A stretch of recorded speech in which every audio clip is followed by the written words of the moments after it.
Alright, and here we go. There we go. She got it. She got her game. She's happy now. Are you happy? You better be happy. Hey, this is Minecraft. I've thought about playing Minecraft on stream before, but I don't think this is a good idea for me. I really don't. Okay. Well, I'm gonna have to buy this now and do my screens and everything, so I'll do that after stream, I guess. For now, let's start this. Minecraft isn't as cool as Terraria. We'll see that. I have seen this, right? Yeah, I definitely have. Why does it put me back here? I don't know. Weird.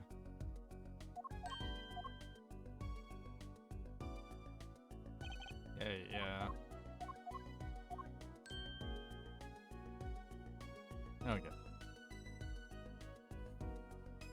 Yay, and...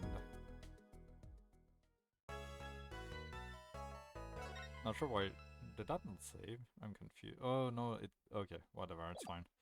I got it. We're good. Episode 4, Turnabout Succession. Let's see if this... Oh, and that is the whole truth of this case. Mason system. This is a start. Got a monitor. Gunshot. Monitor dead. Okay. In order to understand it myself, I had to know the story of these last 7 long years. I think this is Apollo talking, I'm not sure. Okay, we're back to the first case now.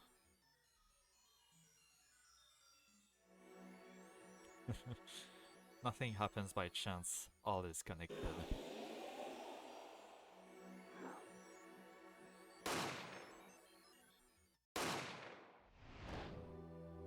Whoa. This is neat. And now, the end is near. Okay, you stand ready to begin... Fuck. What was it? You stand ready to begin the final chapter of the story. Who are you?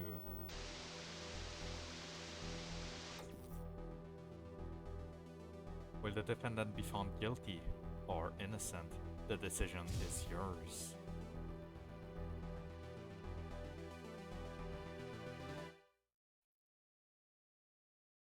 Okay, the vibe of this so far is very intriguing.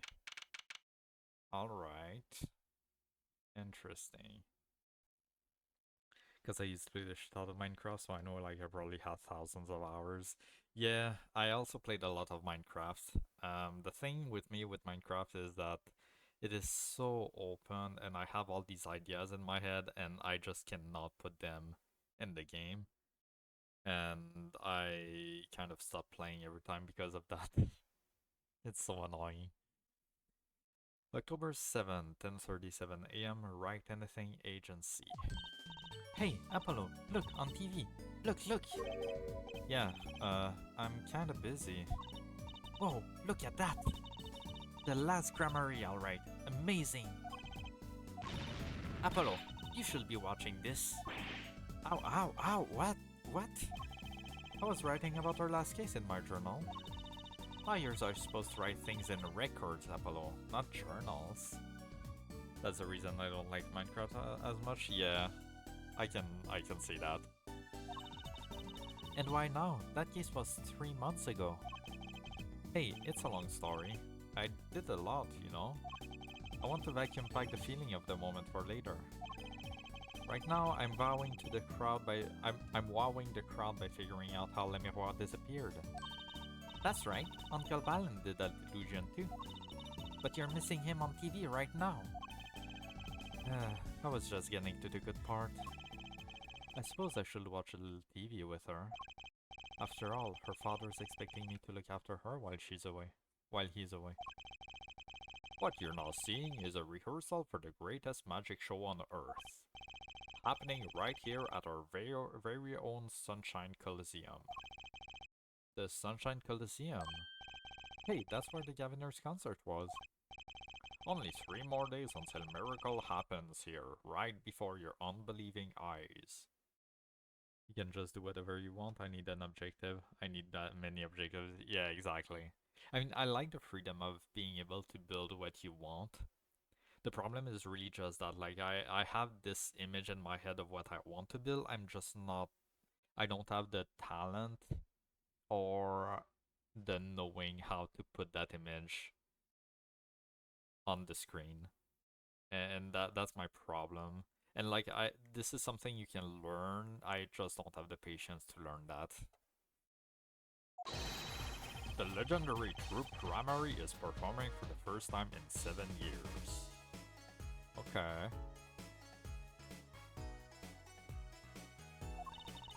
That's going to be great. I'm so there. You and Daddy are coming too. The legendary Grammarys. If Percy's real father were still alive, he'd be on that stage performing miracles. I've got the tickets and everything. Here's yours, Apollo. Magic show ticket. Ticket to the premiere showing of A Grand Illusion by the magician Valiant Grammarly. Ah, you are here. Working hard or hardly working? Who is that? Phoenix, okay. Hey, how have you been? Hi there, stranger. Not exactly the kind of greeting I'd want to hear from my own kid. So he has been gone a long time. Huh, how goes it, Percy? Here, I got a present for you. Yay, pudding! I love pudding. Oh, it's farm fresh, what does that mean? Shame that Dante's not here. And not just one pudding, but 3 whole cups. I'll have to pace myself. Well, I'm beat. That's right, Daddy. You're on the top secret mission. You got to take it easy with the secrets, you know. How right you are. So you still can't tell us what your mission is? Maybe it is time. It has something to do with you anyway. Huh? With me? Oh, maybe you're getting a top secret mission too. Maybe you can be one of those guys. A spy. Can't I just be a defense attorney? To be honest, telling you about the mission was my whole reason for coming here today. What? Tell me, you've heard of the juris system, yes? The juris system? That's right, the new legal system everyone's talking about. Have you heard of it, Apollo? Huh? Maybe? Maybe not as many people are talking about it as I thought. The juris system, huh? Okay. Alright, we gotta examine the room. That magician in the photo, is that my real daddy? Yep, Zach Grammarly. He disappeared when I was little. I hung that up there so I wouldn't forget what he looked like. Oh, I see. He's smiling, but I'll bet that smile doesn't go very deep. Also, she just said that he disappeared, not that he died. So he could still be alive then, possibly. Okay. I don't think we knew that. No one's practicing the piano as usual.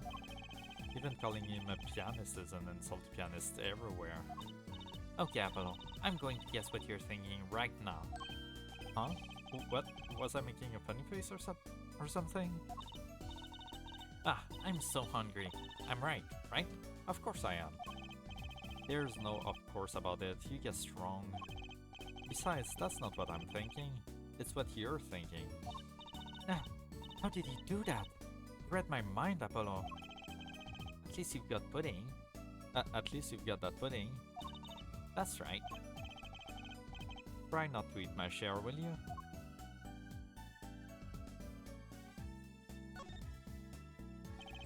A plate of plastic spaghetti for displaying in a shop.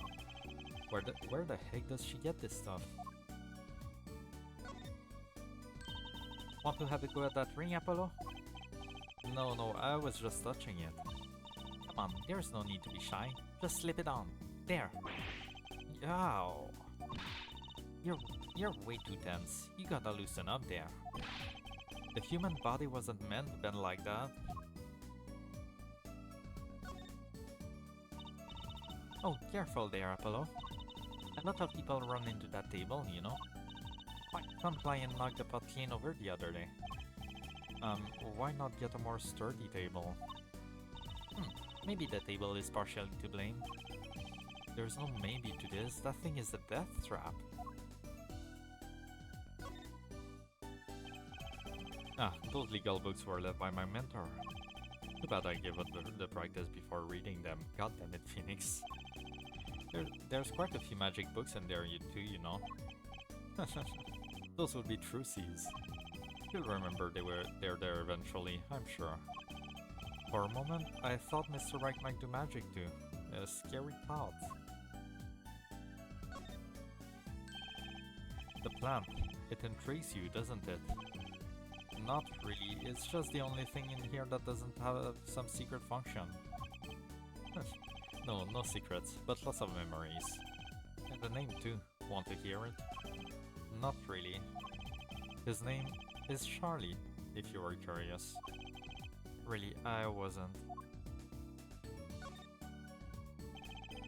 I can't believe you're using this cutting a person apart box as shelf space. You know, I used that trick on stage the other night. Imagine my surprise when I pulled out one of my shirts out of the box. You should really examine your props before the show. Hat, is that the spare? It looks exactly like the one you always wear. That's the first rule of a professional. Be prepared. You know, I put it on the other day. And this strange white substance fell all over me. It was like magic. Or like fingerprint powder. Okay. Okay. Anything else? I think we're good. Alright, Phoenix. First of all, calipers on the badge, always. Ah, presenting, are we? I did my fair share of that back in the day. Got my attorney's badge a lot too. He may look cool and calm now, but you should have seen him before. You know me too well, Trissy. I'm glad I provided this opportunity for a little family bonding. Ticket. Magic Show, Valiant Grammary on stage. Place, Sunshine Coliseum, doors open, 10. $70. Are you ready, Apollo? Ready? For what? For what? For the true Grammary Grand Magic Show. It's not like I'm getting up on stage or anything. What are you talking about, Apollo? You can't enjoy magic if you're not part of what's going on up on stage. I'll lend you my spare costume if you need one. Huh? You mean I can't go in this? No. Doesn't get more straightforward than that. Okay, it's the same thing. Alright, let's actually talk to you. The jury system. So, Daddy, what's this jury system thing? Well, Trissy, do you know what a jury is? I've heard of it. Isn't that those people who sit in court in those old courtroom dramas? The ones who get to decide if a guy's innocent or guilty? Do you know, Apollo? Only from TV. It's 12 people chosen from the community, right? Well, they're thinking about reviving that system. Really? Damn, what a surprise. They're calling the new system the jurist system. No more doing whatever you like, Your Honor. Not quite that harsh. The jurists cooperate with the judge. They help analyze the case from different angles. Ah, and there will be only 6 of them under the current proposal, right? Wow, you know your stuff, Apollo. Their findings directly affect the verdict. Hopefully, people will start taking the course a little more seriously now. I feel like I'm on some kind of educational TV show, starring Dr. Wright. Dr. Wright, his assistant Trucy, and Mascot Apollo, the perfect team. Mascot, hey! The secret mission. So, what is this secret mission? The jury system is my mission, more or less. Anyway, keep in mind that new ideas like the system are always risky, Apollo. Too true. Everyone's got an opinion, and they just talk and nothing's get decided. Kind of like you, Apollo. I'm not that bad, am I? In any case, we're going to give it a shot. A test, if you will. I don't like tests. We'll take a case as a sample and choose 6 jurists. I'll be the one helping with that process, incidentally. Helping? How? Well, for one, I'll be chair of the Jurist System Simulated Court Committee. The JSSCC. The chairs construct the ideal situation, choosing the case, the jurist candidates, even the judge in the courtroom. Wow, it's like you have a real job. I was never that good at the piano, to be honest. Once a liar, always a lawyer, I guess. The trial's tomorrow, by the way. Don't miss it. The trial simulation, that is. A simulation, huh? Sounds interesting. So, what kind of a case is the trial simulation about? Well, since it is the first transfer of a new system, I wanted something simple. Good thinking. No sense wearing yourself out on something too serious. True. The case is a murder. That's not simple at all. By simple, did you mean that the defendant is guilty? Yes, most likely. So, good luck, Apollo. With what? With the trial tomorrow. You're defending, of course. Recall that I said it had something to do with you. Go for it, Apollo. It's just a test case anyway, no sweat. Yeah, but there's still a verdict to be decided. And a potentially serious sentence, the most serious in a worst case scenario. You mean the verdict's for real? That's not the test trial, that's a real trial. All the forms have been filled, there's no turning back now. The trial begins tomorrow at 10 AM. Hope you can make room in your schedule. But why am I only hearing about this now? Ah, yes, there was a change this morning. I picked a new case. Eh? Something that happened last night. Okay. Palindromery. Hey, Apollo, I know you're all excited about that secret mission. But what about this? The true Grammary Grand Magic Show. Huh? Oh, right, the card tricks. They're not card tricks.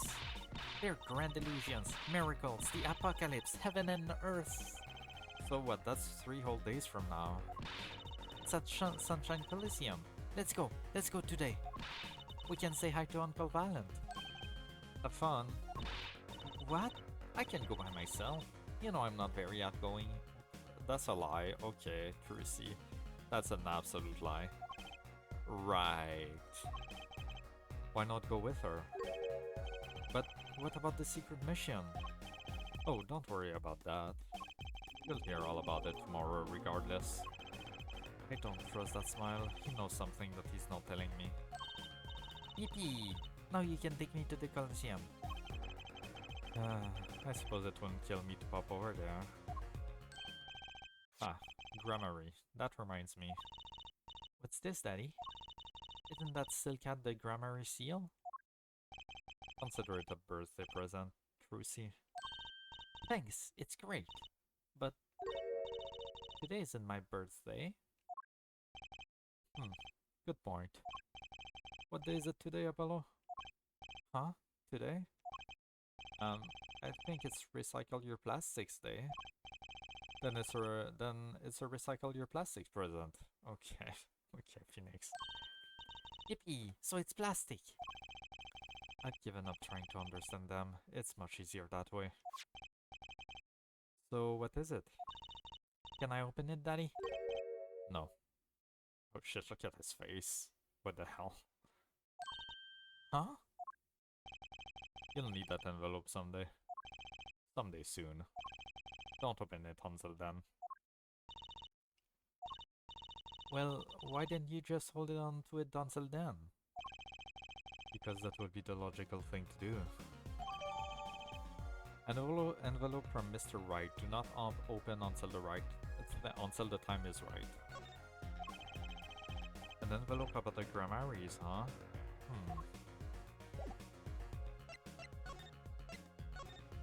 But that's not what I wanted to do.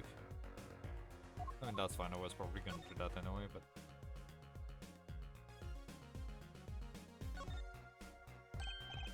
Ah, looky here. A handwritten signature. It says... I can't read it. That seems odd to me. I mean, isn't the signature intended to show ownership? What's the use if no one can read it? Isn't it enough if you can read it? Isn't it enough if you can read your own? Oh, I never thought of it that way. Nothing else? Okay. The trial simulation. Alright, so what case are you going to use? You really want to know, don't you? Of course I do. I mean, I'm going to be defending, aren't I? If all goes well, then yes. Of course this is just a test. We wanted everyone to start without preconceptions. A blank slate, as it were. There's a difference between having a blank slate and just being totally clueless. Whose dumb idea was that anyway? Well, mine. Come in the chair, remember? Oh. Well, if you want to know that badly, I suppose. I could give you permission to examine the scene of the crime. Good, that's better. But you can't talk to anyone involved with the case. What?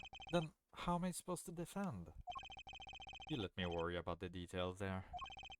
Remember, I'm in charge of this trial. All of it.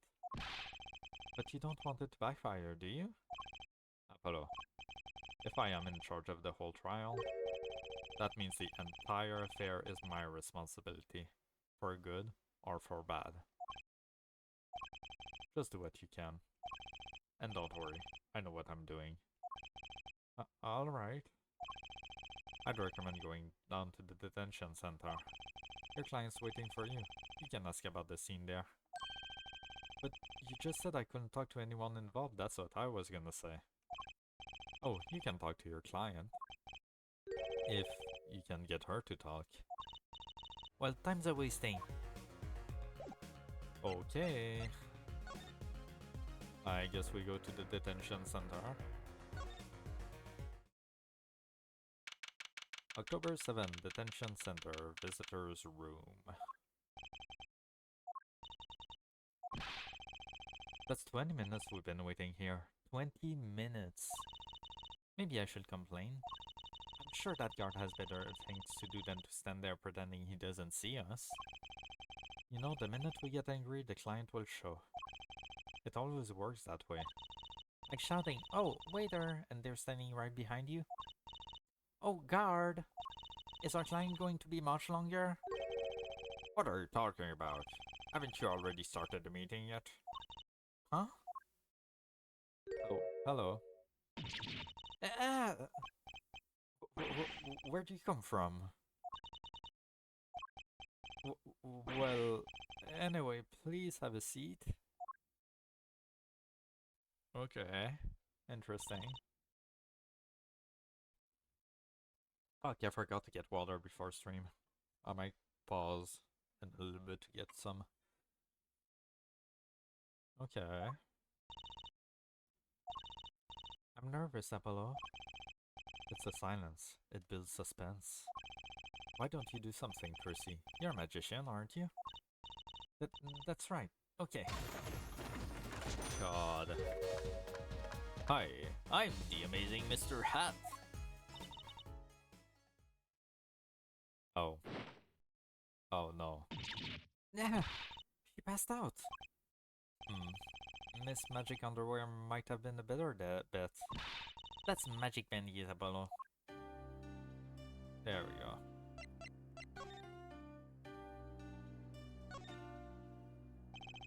The security camera stares down from the ceiling, all-seeing, unblinking. Not that I'm nervous or anything. The same old security guard is glaring at us. He winked. Maybe he's not such a bad guy after all. Alright, who are you? Introductions. Hi. Well, I'm your defense. I really think it has to be fate, you know? And by fate, I mean destiny.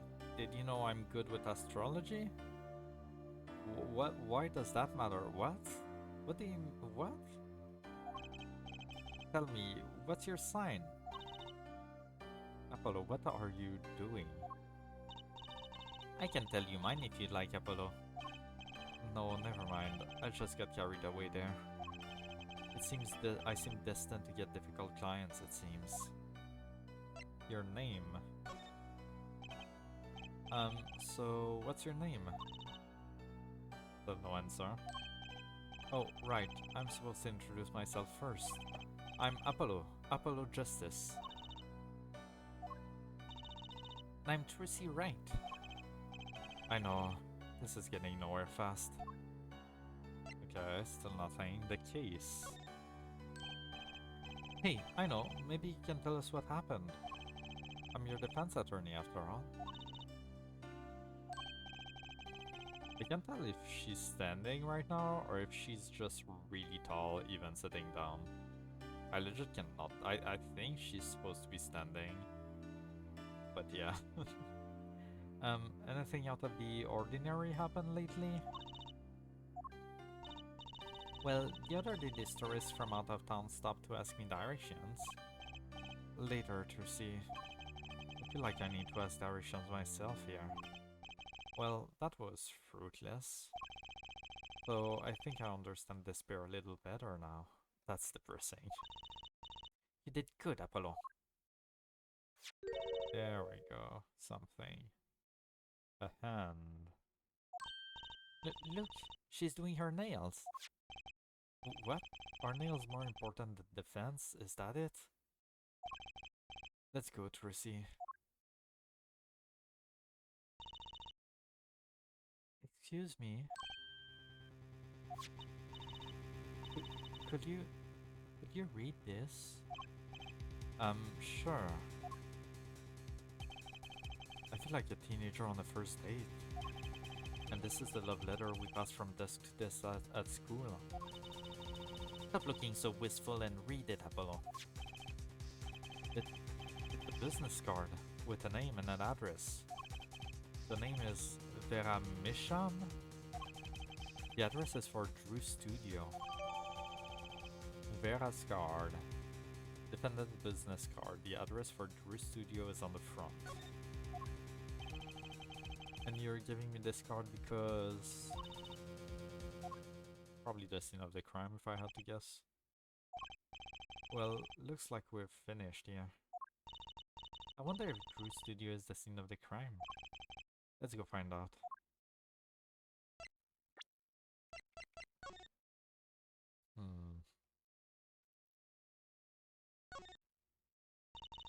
What a pretty business card. Looks like a postcard almost. And on the back, just her name. That seems odd to me. Huh? What does? Why write your name on the front and back of the card? Why not use the space on the back for a self-portrait or a caricature? Then people will remember what you look like too. That's not a bad idea actually. Here, give me one of your cards, Apollo. She's drawing something. Hey, my hair is not that spiky. Vera Misham. I'm trying to find a pun or something in there.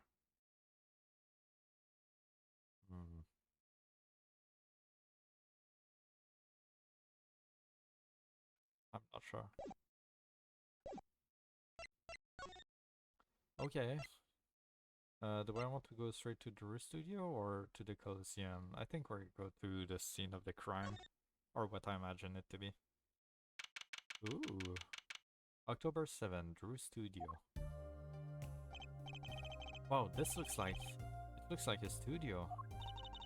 It's like life imitating art, or maybe it's the other way around. But the tape on the ground there, it's a bit jarring. Yeah, looks like we found our crime scene. Apollo, look at all those paintings. Hey, don't touch those. It's okay, I'm just looking. Very abstract. Bit more realistic. Ooh, that one is nice. Huh? Apollo? Look at this one. Looks half finished. You can still see the rough sketch underneath. But that's odd. The rough part doesn't look like the rest of the painting at all. Yeah, good point. That is odd. Okay. Landscape, obtained at the studio. Only half finished, the rough sketch is still visible. All the paintings have a really different style too. Yeah, that's what I was gonna say. Ah, I thought I might find you two here. Oh. I don't know why, I thought it was grammar in my head. For some reason. Emma, long time no see. Oh. Seems like I run into you far too often. I bet I know why you're here too. You know about the trial simulation tomorrow. I've heard about it, sure. So Mr. Wright chose you, huh? We don't even know what the case is about. Well, he was killed. The artist who owns this studio, that is. Mr. Drew Misham. Drew Misham, father? Of Vera, maybe? Misham. And his daughter was put under arrest. Yeah, we just saw her at the detention center. It was funny though. He seemed more like a victim than the kind of person who could commit a murder. You don't say. Not even by poisoning? That's how it was done, you know. Poisoning is a common way to get the job done when the murderer is a woman. But poisoning? Anyway, Mr. Wright told me you'd be coming. Feel free to take a look around. I'll just be over here, with my snackoos. We can't talk to anyone related to the case this time around. Which means we'd better find out as much as we can here at the scene. Or else. Okay. We do have a second side apparently, yeah. Oh shit, that's very different. That's a fucking lab here. Okay, let's start examining this side.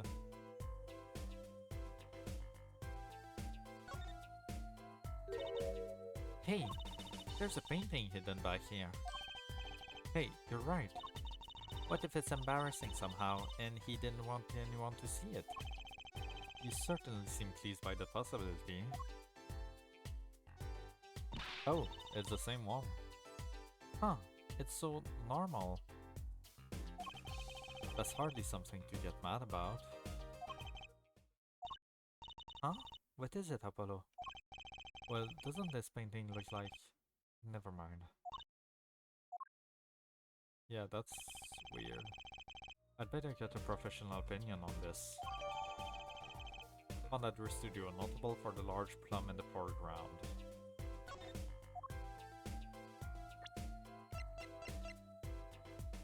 Oh shit, I have all the paintings, okay. Obtained at your studio, that bit in the middle is supposed to be a person. No clues. There we go. Well, what do we have here? It looks like a person, thinking about something. Maybe they're worried. Like, what shall I have for supper? A hot dog or a hamburger? You know, I've always wondered about that. Why is there supper and dinner? Are they the different meals or the same thing? Maybe that's what this person's thinking about.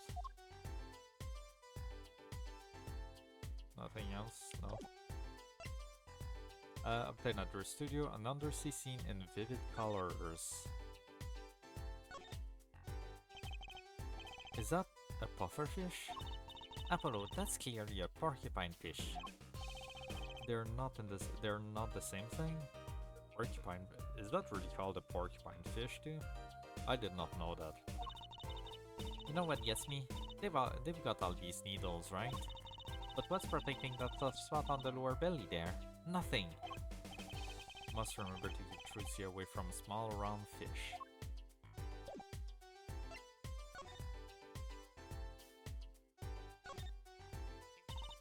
Apollo, look at this painting. You can see the rough sketch. Oh, looks like it was only half completed. Huh? That's funny. Do the rough sketch and the finished painting look totally different to you too? They do actually. What's that all about? Yeah, that's interesting.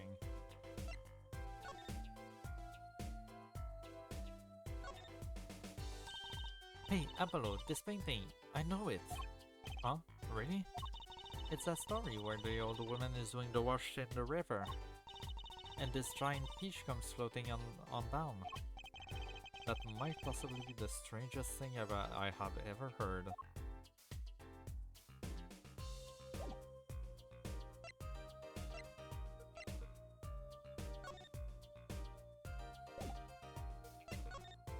There's quite a lot of differences between the two. It's very interesting.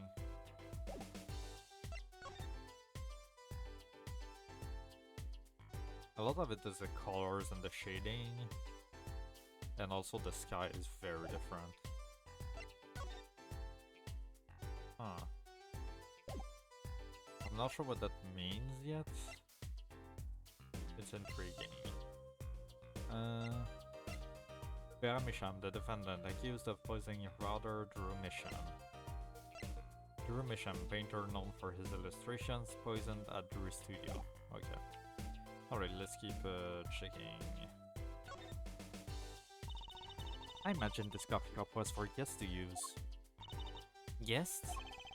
Did the police already analyze this cup too? Not a trace of poison was found on that cup. So the killer was after Drew Misham alone. Ah, that's the victim's coffee mug. Aha! So the poison was in here. This is my first time seeing a real poison mug of coffee. I would hope so. Poison coffee? Not exactly, actually. What do you mean? No traces of poison were found in the coffee. What? You'll have to figure out the rest yourself. I'm officially not on your side after all. Coffee cup, the victim's last cup of coffee. The side of the cup reads Misham.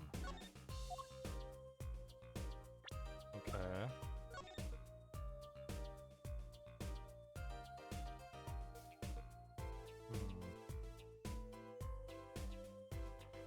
Oh, that's where the poison was, I'm guessing. Hey, look there. That stain doesn't look so healthy, Apollo. That must be the Blue Mountain stuff we've been hearing about. Something tells me that even Blue Mountain coffee isn't this blue. No, this thing is probably... better ask Emma.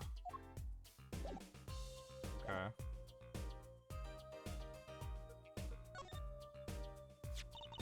That letterbox looks funny sitting inside a room like this. Let's take a look. Empty. The other half of that letterbox is actually connected to the outside of the studio.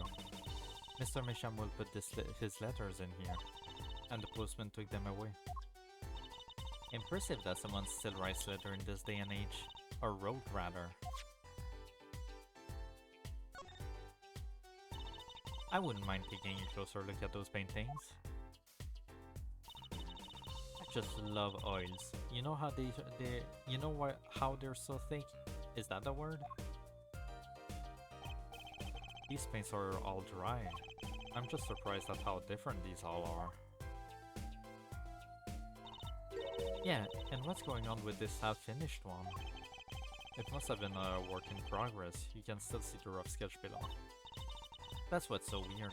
The sketch part doesn't really fit the finished parts. I noticed. That is weird. Did someone try to cover something up?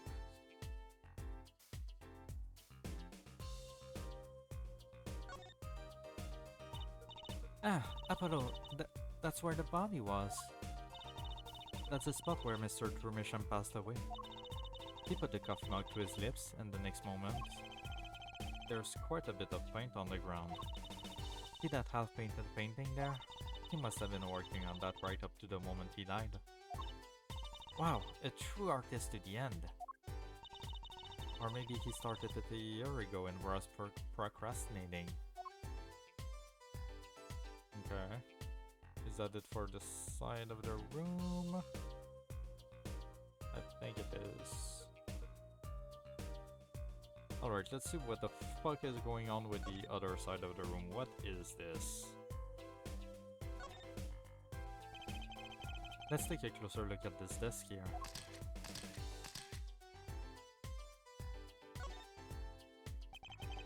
So this is Drew Misham. And this little girl must be Vera. Yes, they took that some years ago. They look close. A happy little family. Until you arrested his daughter. Now, look, I was personally against that, okay? It just didn't seem very suspicious, scientifically speaking. Uh-huh, right. Something about the way this figure is posed. I've seen that pose before. It's you, Apollo. See, you're making one of your flamboyant gestures. Please, I am a professional. I wonder why it's posed like that. Coincidence?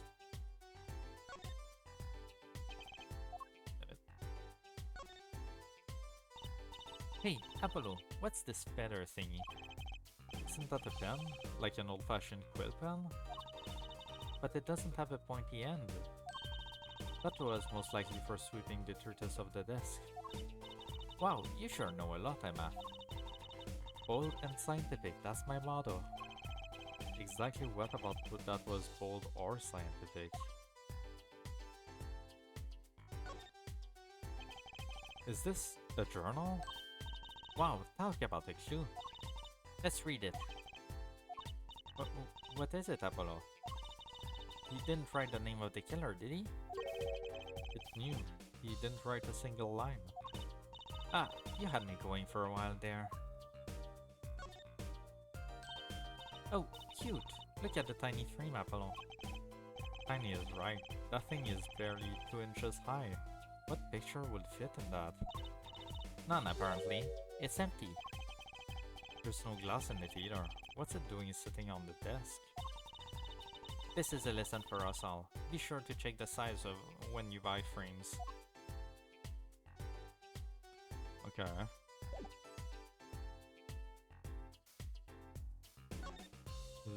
That's it, right? Yeah, okay. I was wondering if they were gonna say something else. Look at all these paints, Apollo. There's so many. He's got like 20 kinds of red.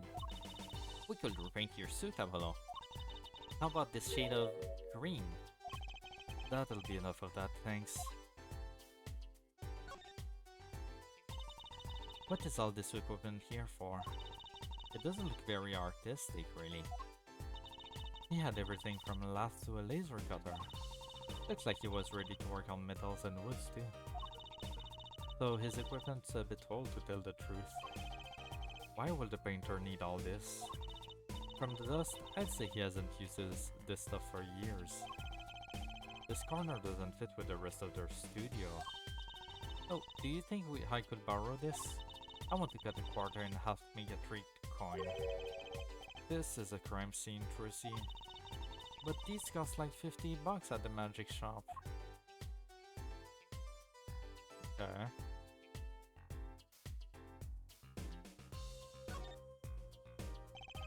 Let's take a closer look at... oh, it's a desk again? I thought it was these things. I guess not.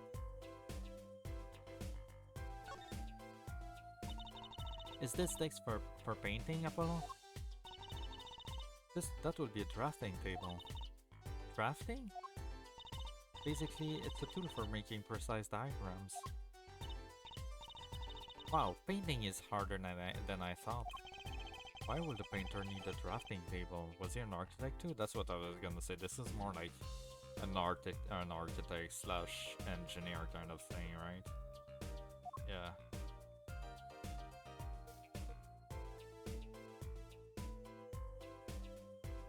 Okay. I think that's all then. Let's talk to Emma. First, actually.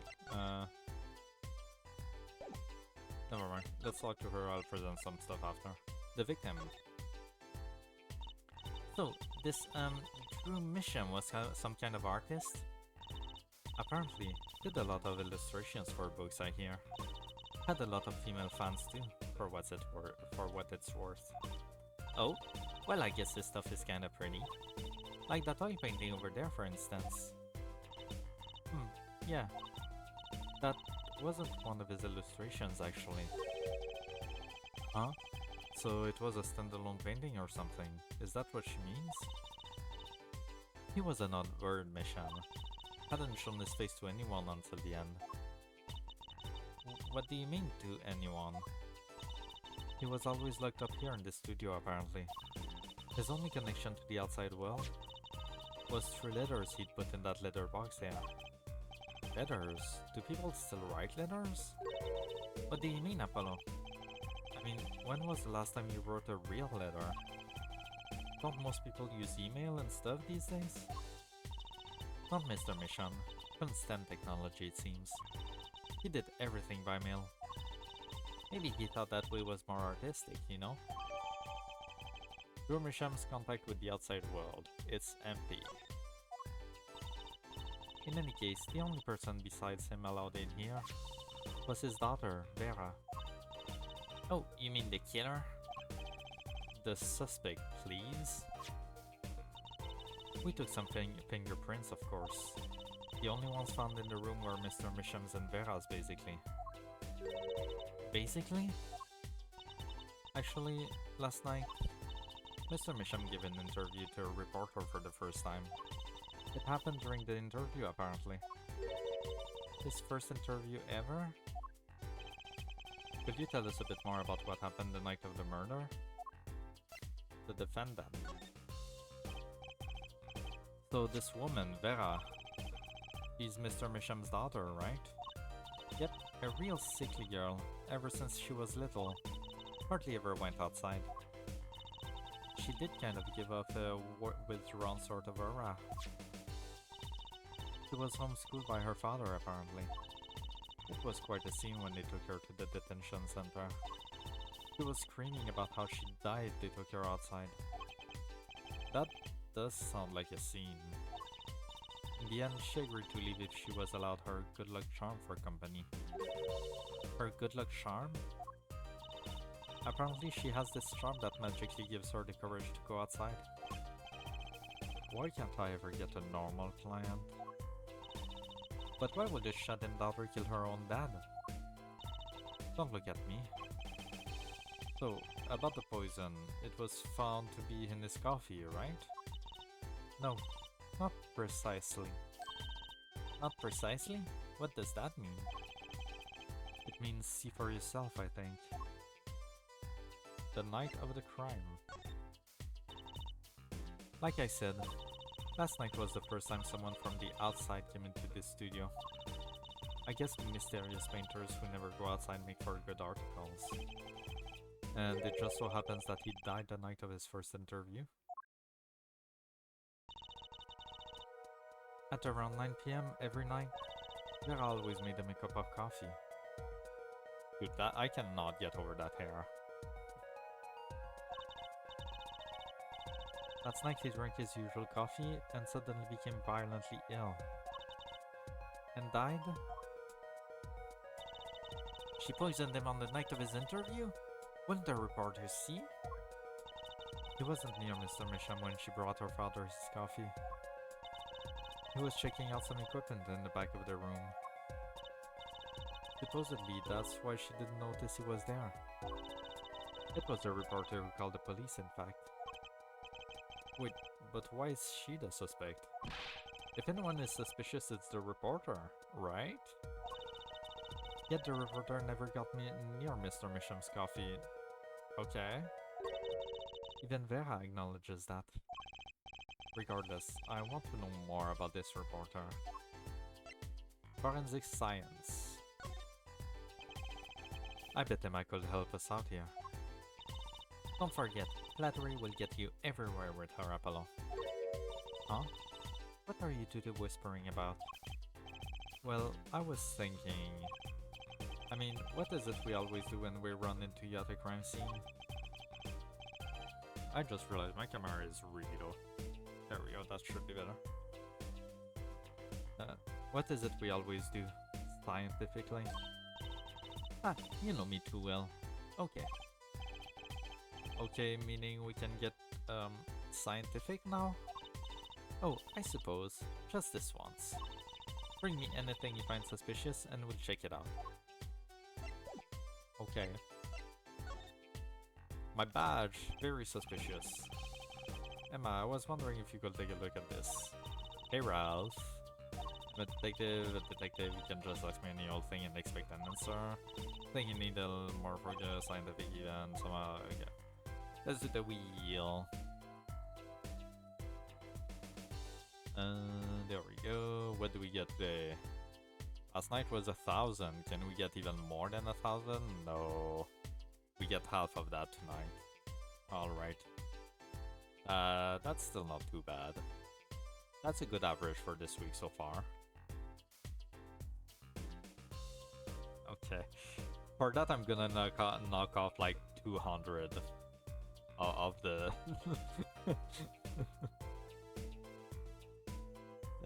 500, so that means 123, 600. Oh. 1, 2, 3, 600, yeah, there we go.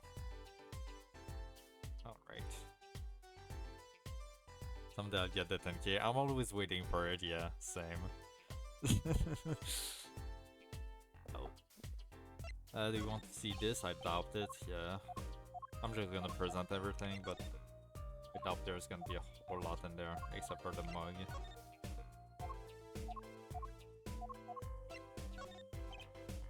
Oh, Emma, about this painting. Oh, that? Quite good, isn't it? That's not what I wanted to ask you about. You want to examine it, is that it? I'd be happy to let you, if you had a good reason. But without that, sorry. I guess she wants us to do a little footwork on our own first. Oh, it's gonna be the same for all of them, right? Yeah. Okay. What about this one? About this painting? Oh, that quite good, isn't it? That's not what I want to... You want to examine it? I'd be happy to let you if you had a good reason, but without that, sorry. Oh, really? Okay, alright, never mind then. Oh, Emma, I was wondering about this painting. That one. What about it? What about it? Yeah, what about it, Apollo? Take a closer look at it, both of you. Now, look at this one. This is the third painting he was working on. Hey, they're the same. I was hoping you wouldn't find that. You're right, though. Burmisham was copying this painting. Wow, it's pretty good. Copying and painting? What for?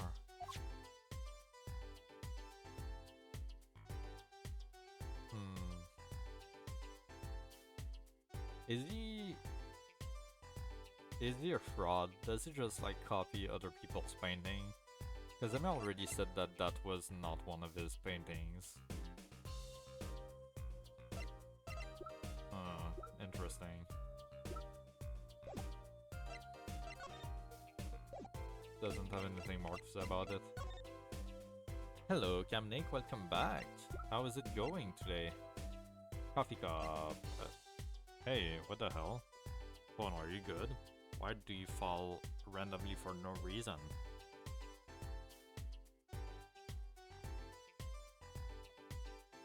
Bit low. There we go. That should be good, I think. Yeah. She doesn't want that, so the mug. Alright.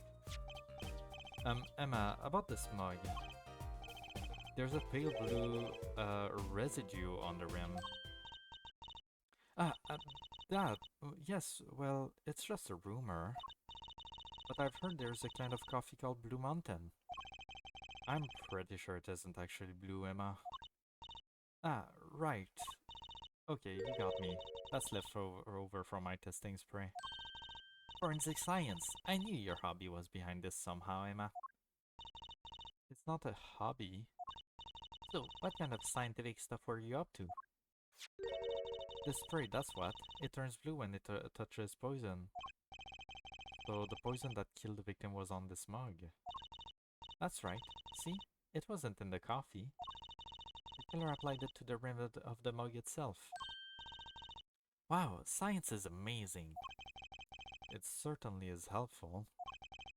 Maybe Emma will be willing to help us out a bit more.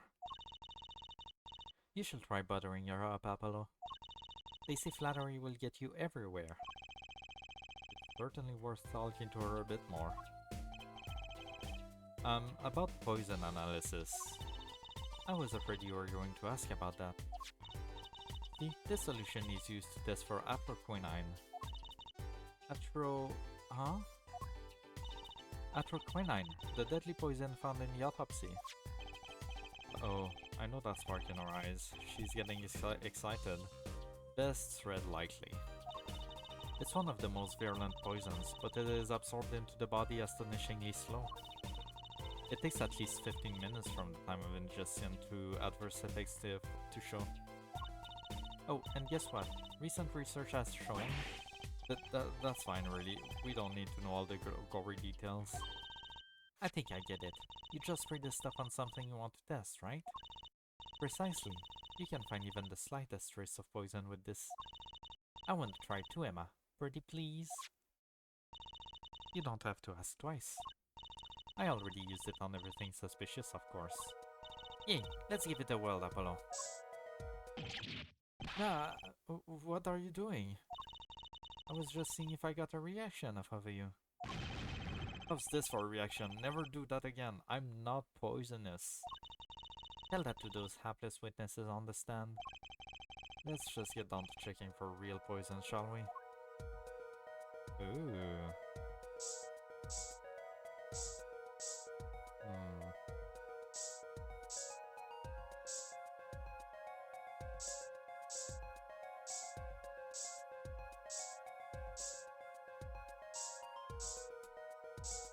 Okay.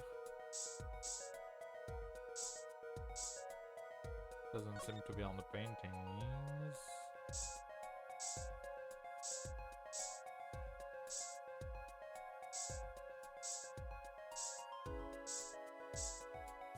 Where is it gonna be?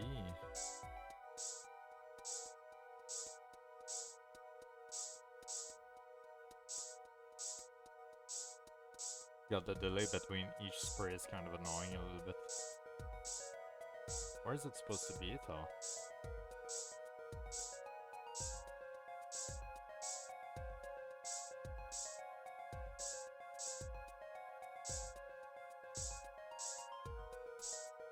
I feel like I've checked everywhere, pretty much.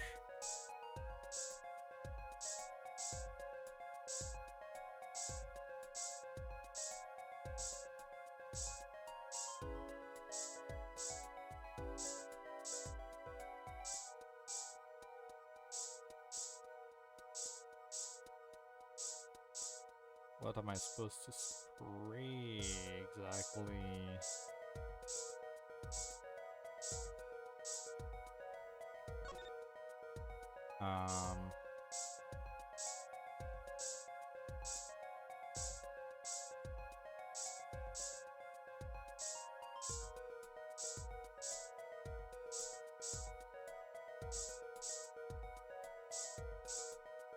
Damn it.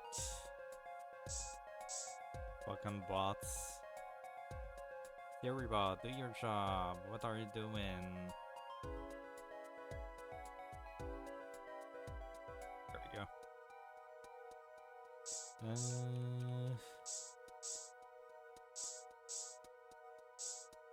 I mean, where else could it be at this point?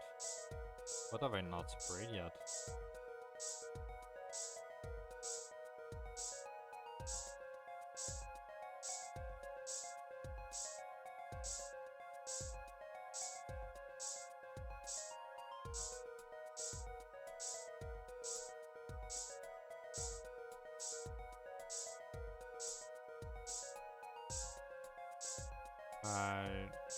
What?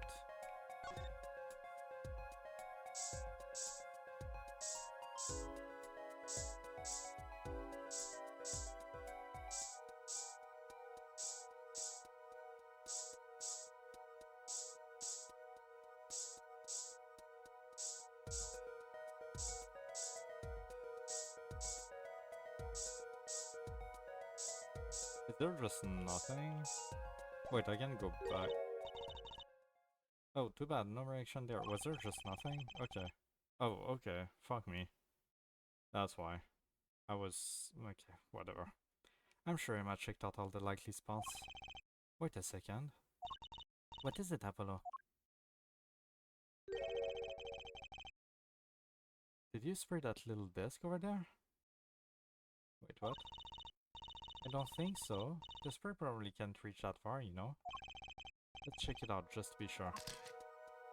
Oh, okay, I mean, yes, I did spray it, but never mind, I guess.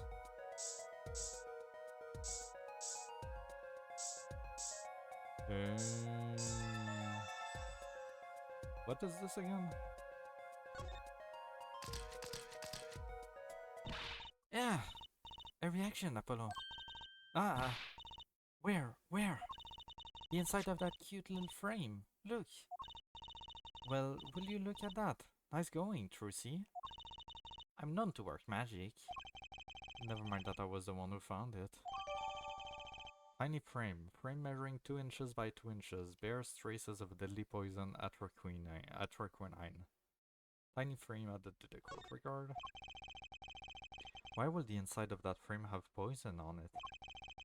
It looks like we found the only other place that was poisoned in any case. Oh, I think we're done here then, possibly?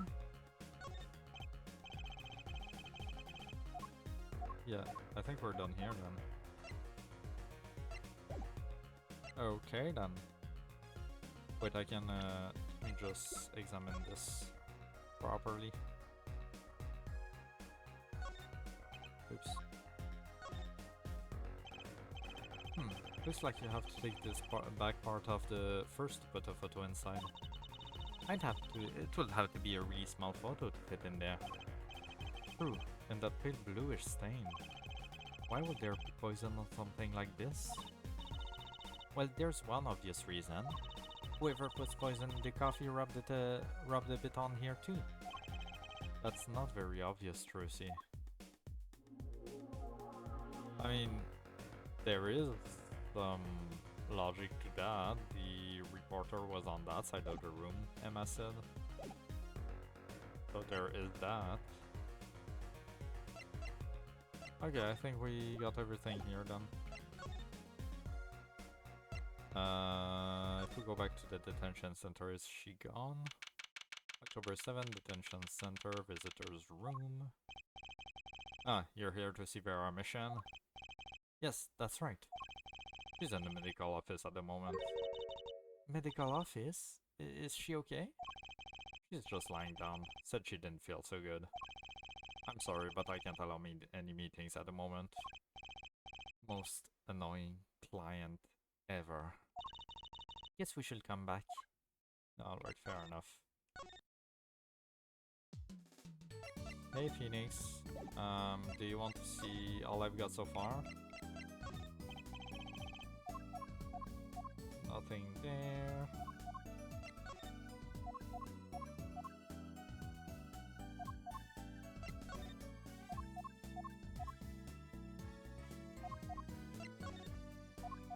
Oh.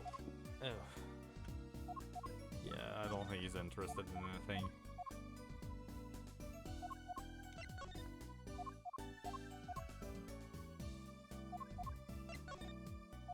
Okay, alright then. Let's go to the Colosseum, I guess. let's see what we got there. October 7th, Sunshine Coliseum. Woohoo! This is it, Apollo. The place where magic and dreams converge. Just a while ago, it was the place where murder and nightmares converge. Let's go say hi to Uncle Valent. What about the case? only a performer laughs like that. The young Miss Trucy. How often I hoped we'd meet again, only to tell myself it was an impossible dream. Uncle Valiant, how is it going? I'm glad to see you too. Of course you are. Humility is definitely not one of the stronger traits. Well, Miss Trucy, how does the day find you? If you've come to give me flowers, do it after the show. I beg you. Actually, we came to wish you good luck. And congratulations on your big magic show. Oh, but it is I who wish to congratulate you. Not everyone is so lucky as to witness miracles such as the ones I shall perform. Yeah, you're amazing. We get the picture. The will watch in wonderment as Magnifi's illusion are reborn. Here, on stage, by my hand. Okay. I don't like him. Look, Apollo, a balloon. A hot air balloon. With the Grammary seal on it, no less. Well, this is a long-awaited revival after all. And it's been 7 years, you know. I've spent plenty of time and a pretty penny on promotion. I hope it's a huge success, Uncle Valent. Oh, I intend for it to be nothing less, I assure you. They both sure seem excited about it. I guess it's a big deal for magicians. 7 years ago, huh? Interesting. So the big case that happened 7 years ago that pushed Phoenix out of being a liar for a reason or another, it must have been related to the Grammaries, right? And that's how he met Trucy and took her under his wing. Was this like the murder trial of her real dad? And is Grammary actually the murderer? I don't know. I'm not sure. This is the last case of the game, so we're definitely gonna have some of those questions answered at some point. Hey, that creature there. He was handing out balloons during your last case too. He's not a creature, Apollo. Poor guy. Oh, sorry, was I mean somehow? You know how hot it is inside one of those suits. He's stuck in there with only the smell of his own sweat to keep him company. On the verge of passing out, he hands out each balloon as though it were his last. Kind of takes the fun out of seeing the Blue Badger. You know, I thought this at the time of the Governor's concert too, but this Coliseum is just way too big. It's huge. It's got a big sounding name too.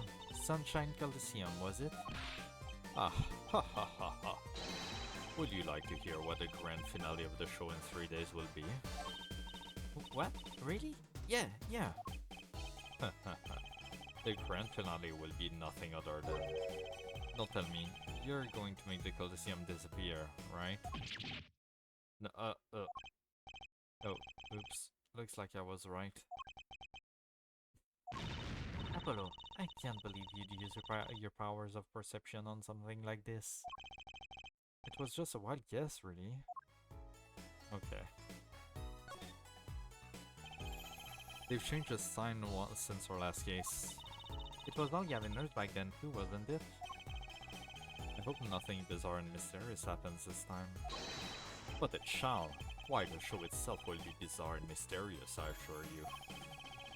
I don't have a problem with mystery as long as it's legal. I don't think lawyers and magicians were really meant to have conversations like this. That it? I think so. Okay, Mr. Grammary. The big magic show. Everyone's talking about the big giant magic show. Is it true that the grammar miracle is back after the 7 years absence? Miss Trucy, I must apologize. This show and this honor should have been his. Natty. Micro-magician and training, Zygrammary. If that terrible thing hadn't... It's okay. Your father was a great magician, Trucy. If you were alive then, I, Valen Grammary, would have been proud to stand up on this stage as his assistant. Thanks, Uncle Valen. We could have a possible motive if he did kill him. You know, I'm happy you're doing the show. I just say that because, like, I feel like it will absolutely be an Ace Attorney thing to make a figure Trucy looks up to the actual murderer of her father. Kind of like Edgeworth and Von Karma in the first game, actually. Very similar in a way. Do you think we get to see the great Magniphase illusion again? She really is looking forward to this, isn't she? Magnifie Grammary. My mentor, the magnificent Magnifie Grammary, was a true deity among magicians. A creator god who gave birth to magic and illusions that defied our very imagination. I was so little when I saw one, but I still remember his shows. He did wheelies in a sports car through the air above the audience, and then sped off to outer space faster than the speed of sound. I'm guessing that memory was a bit embellished. For 7 long years, the world has been waiting for a miracle to match his. As heir to the Grammary Truth secret, it falls to me to provide one. It is my God-given destiny. Yes, you nameless face who speaks for the nameless masses. How can I help you? If the world was waiting, why did you hold up for 7 long years? It appears the lad is uninformed. Perhaps you have heard of the magic known such as law. Perhaps you have heard of the magic known as law, which governs our land. I have, though I'm not sure it qualifies as magic. The performance of Magnifie's miracle was impossible. A certain law prevented it for 7 years, but no more. 7 years. That phrase sure likes to pop up, doesn't it? 7 years, DL6. And why was that? A little matter called performance rights, Miss Trucy. Performance rights. Can you tell us about these performance rights? Magnifie's magic relied on an incredibly innovative idea, a trick if you will. That trick was considered his property, and as such was protected by property laws. Intellectual property, maybe? Magnifie knew this and bequeathed it in his will to one person. You mean him? Yes, Miss Trucy, it was your father. The Zygrammary was the inheritor of the Grammary miracle. Daddy. Yet, as you well know, he is gone. He disappeared suddenly, 7 years ago. I think I see where this story is going. Once a person is classified missing for a certain period of time, they're considered legally deceased, correct? In all absoluteness, those rolled-up sleeves conceal your competence well, young man. Unless, yeah, maybe he didn't, I mean, was never found dead, I guess, he just disappeared, so, I don't know. That certain period of time of which you speak is 7 years. Ah. Yes, Miss Trucy, though it pains me to say it. This past spring, April to be precise, was the time. Your father was legally declared deceased. In the absence of a formal will, the secrets of our mighty mentor Magnifie passed on to me. This was, in fact, stipulated in the will by Magnifie himself. Is that how it works, Apollo? Yeah, it's called death in absentia. He's declared missing, permanently. Daddy. Okay. That's all? Nothing else? What about the ticket to your show? Ha ha ha ha ha. A challenge, is it? You want me to make that disappear? Very well, give it to me. No, thanks. Are all magicians like this? Apollo, what was that look just now? I was just thinking how hard it is to get any information out of a magician. Oh, shit, wait. Aha! Why that bears the grammar seal? I didn't expect that to actually work. Okay. Uncle Valent? Is something wrong? Oh shit. Okay. Oopsie. Where did you get this? Huh? Daddy gave it to me. Your daddy? My partner's like grammary? No. My other daddy, Phoenix Wright. Why now? Why would your Lord Daddy... Okay, I can take this seriously. Lord Daddy, I'm sorry. Okay. Lord Daddy? That's kind of stretching the whole arcade thing a bit. Thank you, Apollo. God. The signature upon the back, do you recognize it? That belongs to none other than Zach Grammary. What? Daddy signed this? Might I be so bold as to open it? I'm sorry, but I can't I can't let you do that. What's in this envelope, I wonder? Okay. Right, he's not gonna care about the rest, I'm guessing.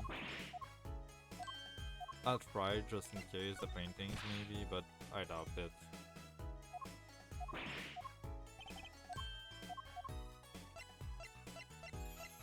What about this one? No, nothing. Have you seen the original before then? No? Alright.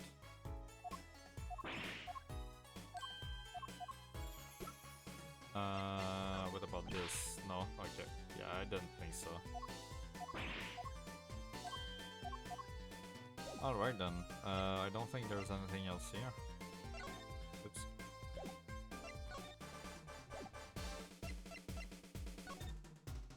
Okay. This case is a bit all over the place right now. Like the sense of variation is a bit weird, I'll say.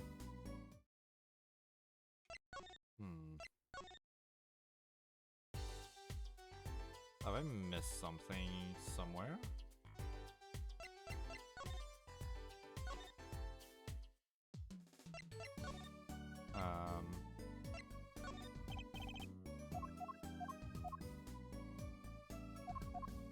What have I missed?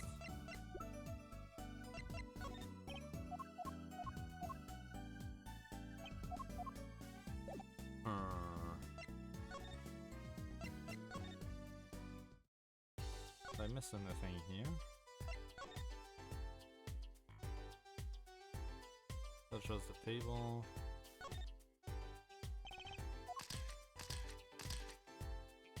I think I'm... Oh, I did miss this, yeah. Look at this. This envelope has been opened and resealed. Oh, I know how to do that. You take a pot of boiling water and hold the envelope up to the steam. The glue melts and it opens. Cool, huh? Whoever did this wasn't so delicate. You're right. Looks like they just ripped it open and stuck it back together. Huh? The postmark in this letter is from 7 years ago. Why will someone open a letter then seal it again? I'd better hang on to this. Red envelope found in the victim's desk drawer. Appears to have been opened once and resealed.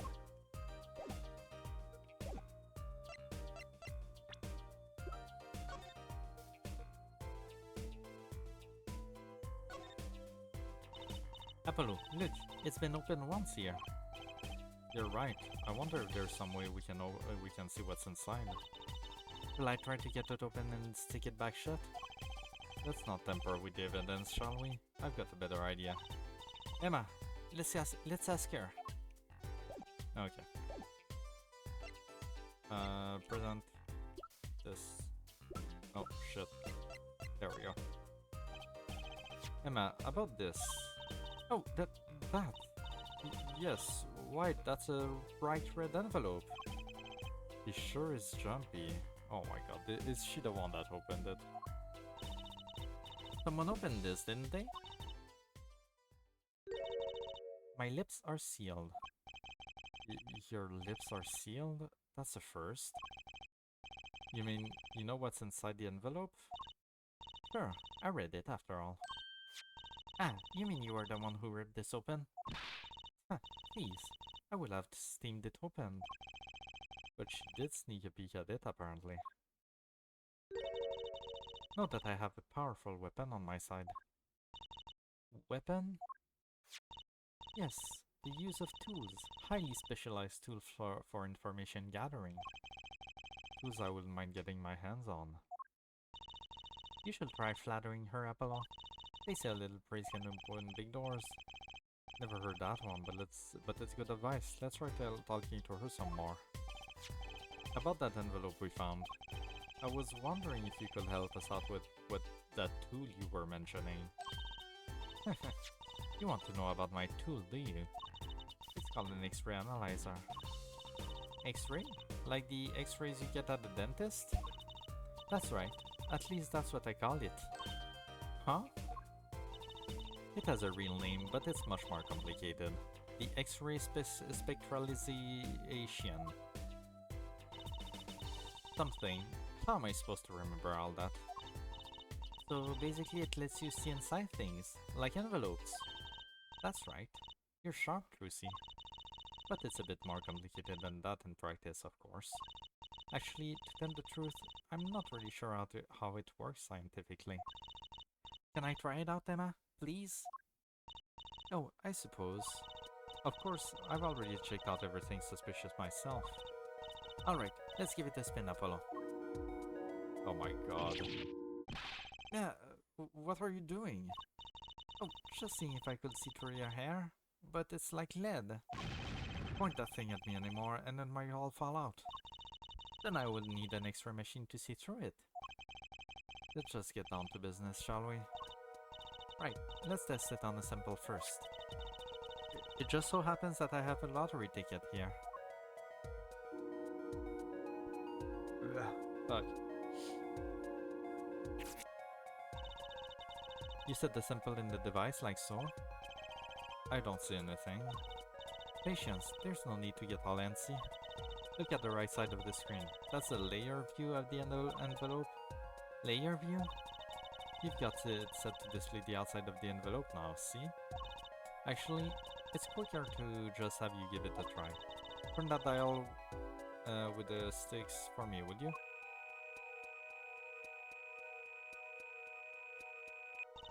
Oh, okay. That's right, that's how you choose what depth you want to scan. Hey, I got something. See, that's how you can read the letters on the ticket inside. Cool, huh? Except I can't read them. Just turn the dial a little more. What you have to understand is that a sheet of paper isn't really flat at all. When you zoom in that much, you see that paper is a bunch of hills and valleys. Wow, really? This X-ray device uses a beam with a wavelength of only 0.05 microns. It breaks cards down into 10 layers, so it can only show what's written on that layer. I'm not entirely following you, but what good is it if you can't read anything? That's why we go on to step 2. Try rubbing the image a bit if you would. Rubbing? Like going over the image with the other stick while holding it?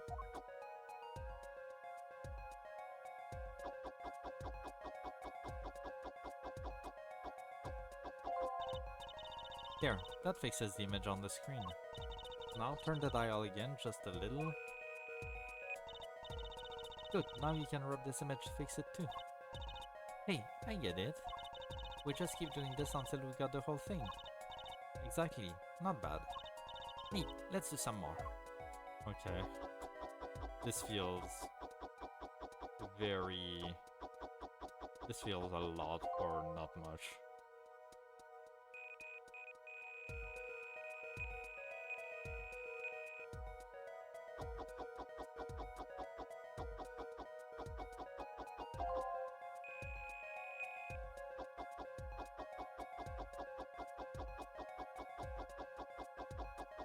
Okay, we got it.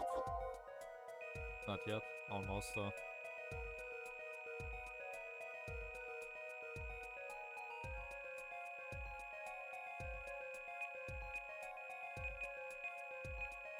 Oh, I'm missing this layer. There we go. We got it! Okay, let's print this one out. 30049, you lose. Ouch, you lose. At least you know where you stand, eh? Anyway, now you see the true hidden power of my weapon. Neat, huh? Now let's try it out on the real thing, shall we? Okay.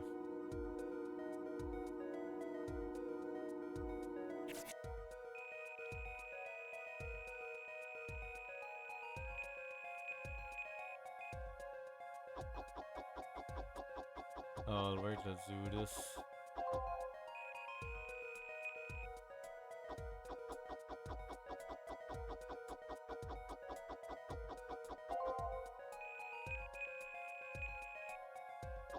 This game was on the DS first, right? So I wonder how different this minigame was on with like the touch screen and everything. Maybe it was a little bit more. Maybe it was a bit better. Very possible. There we go. Okay, let's print this one out. Mr. Drew Mission, I've deposited the $100,000 in the designated account. Please send a receipt once you've confirmed the transfer. Interesting. Someone deposited $100,000 into Mr. Misham's account? His paintings must be really valuable. There's another page in there. Care to take a look? You bet I do. If you're going to read someone's mail, you might as well read it all. Here it goes with the second page then. Can we do it on our letter, our envelope from Brucey's father? Can we do that? We're probably gonna do that, but later. They're not gonna give us that in the first day.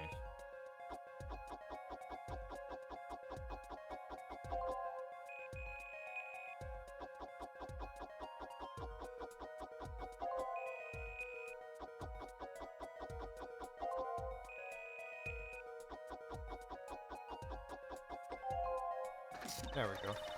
Okay, let's print this one out too. Sign the papers and send in the enclosed envelope with the enclosed stamp within 3 days. I need not remind you to speak of this to no one. So, it was a letter about payments for one of his paintings. Why all the secrecy, though? And what? Why was this letter the only one in here? It's 7 years old, right? Maybe it had some special significance to him? Well, Emma? Well, indeed. He knows something she's not telling us. Looks like she's keeping mum about it. Red envelope contains 2 sheets of writing paper. Oh. So, Emma, I was wondering, what's the story about this reporter that came here for a story the night of the crime? Ah, I'm afraid I can't tell you because he's going to be a witness tomorrow, I hear. I thought so. I'll never forget that face. But what was his name? Oh, right. Bruchel. Bart Bruchel. Freelance journalist. Bruchel. He's after a scoop to sell the paper to the papers. So, a reporter comes for an interview with a painter. His first interview ever, and that night he's killed. Seems strange to you? Really strange. It does raise a few questions. I'd like to speak with this reporter if I could. Well, I hear he's on the beat today too. He said something about covering a magician. Magician? Well, if it's not Trucy, that leaves only one other person. It wasn't Valin Grammary by any chance, was it? Yeah, something like that. He's got some big show lined up, I hear. So he's out interviewing Valin Grammary. Looks like I'll be heading out to the Coliseum again sooner than I thought. Here, I'll give you that reporter's card if you want. Okay. His business card reads Spark Brutal Freelance Journalist.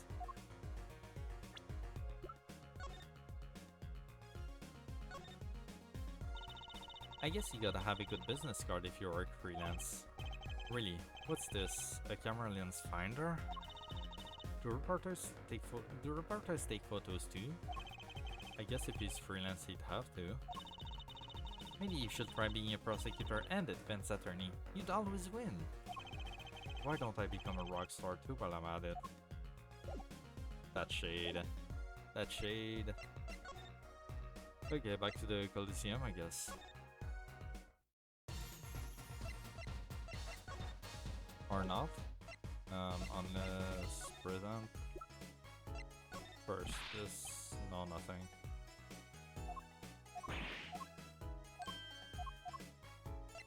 What about this? So, a journalist was here on a story? All eyes in the universe are up on my stage. All pens seek to commit its mysteries to paper. His name was Bruchel.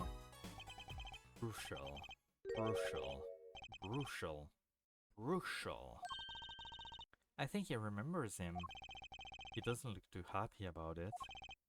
Bruchel. That cloying smell of mint when he smiles, yes. Could you tell us more about him? What did he want? Mr. Bruchel, journalist. I meant by that name called on me just now. Just now? Valen's vision is always toward tomorrow. Valen's feet all step always forward. Oops. That is all. That's all. Very confusing. I am to perform a big magic show, yes? I wanted someone to cover it. Yet, he had ears only for that incident. That incident? In any case, I requested that the rapacious reporter remove himself. So, a painter has died, what of it? It is but a footnote in the footlights compared to the magic of gramarye. Uncle Valen, do you know where the reporter went? I recommended he visit that place popular with penalized perpetrators. The detention center? He was a rude individual. Might I see that card? Sure. I'm not sure that's a good idea. Yeah. He will tear apart my respectability. I will tear apart him. Oh, here it comes, Apollo. Uncle Valen's big magic trick. Is he going to fake the card? Not sure that qualifies as big magic.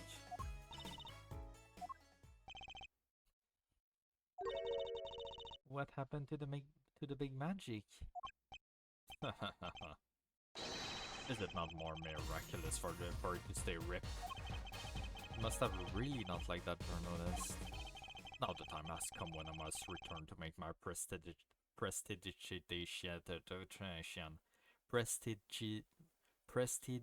God damn it, it's the second time I have trouble with this word in this game. Prestidigitation. Prestidigitation. Okay. Preparations. God damn it. By your leave, Miss Trucy. Thanks, Uncle Valent. 3 days from now, make ready for a miracle. Okay.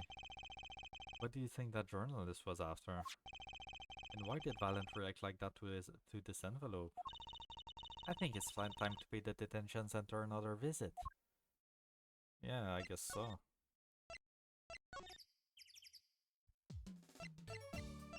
Hey Phoenix, do you want to see... Oh, I don't have...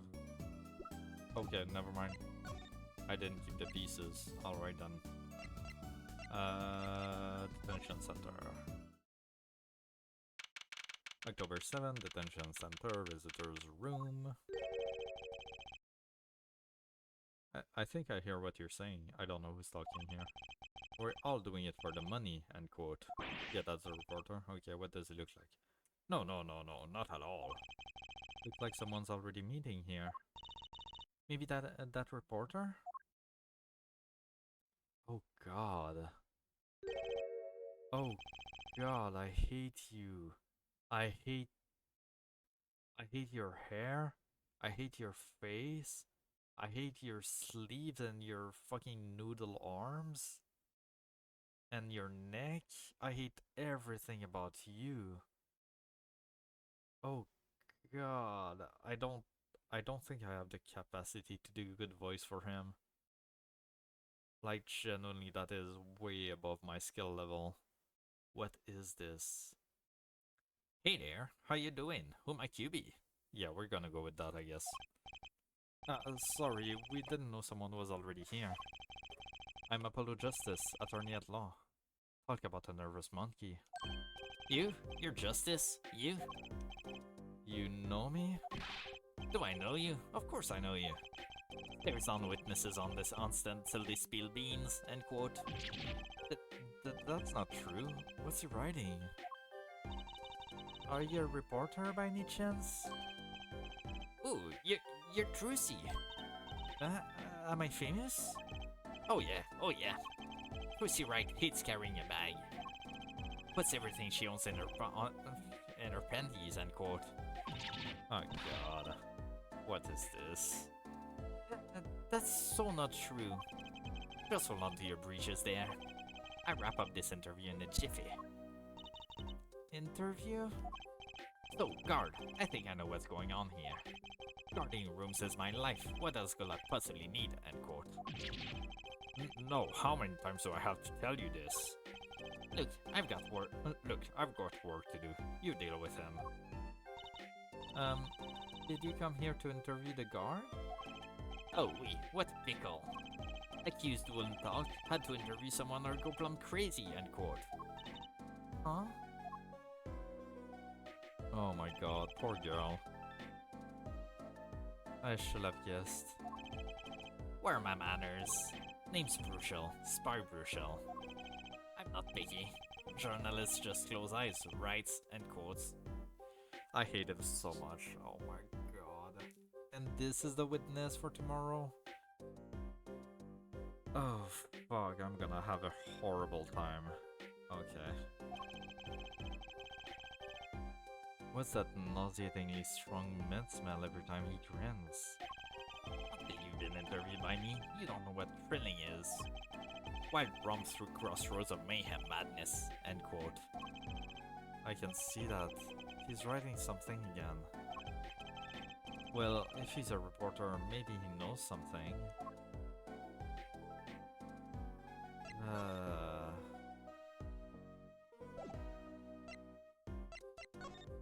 I hate you so much, Bruchel. So, Mr. Bruchel, you're a journalist? Ah, me? Look, let me state one thing for the record here. Yes? I'm the interviewer, you understand, yeah? I'm the one asking the questions here, end quote. Okay. For instance, you think a movie director watches movies? Well, I think he probably does. I hope he does. Exactly. I knew you'd understand. Huh? Night of the crime.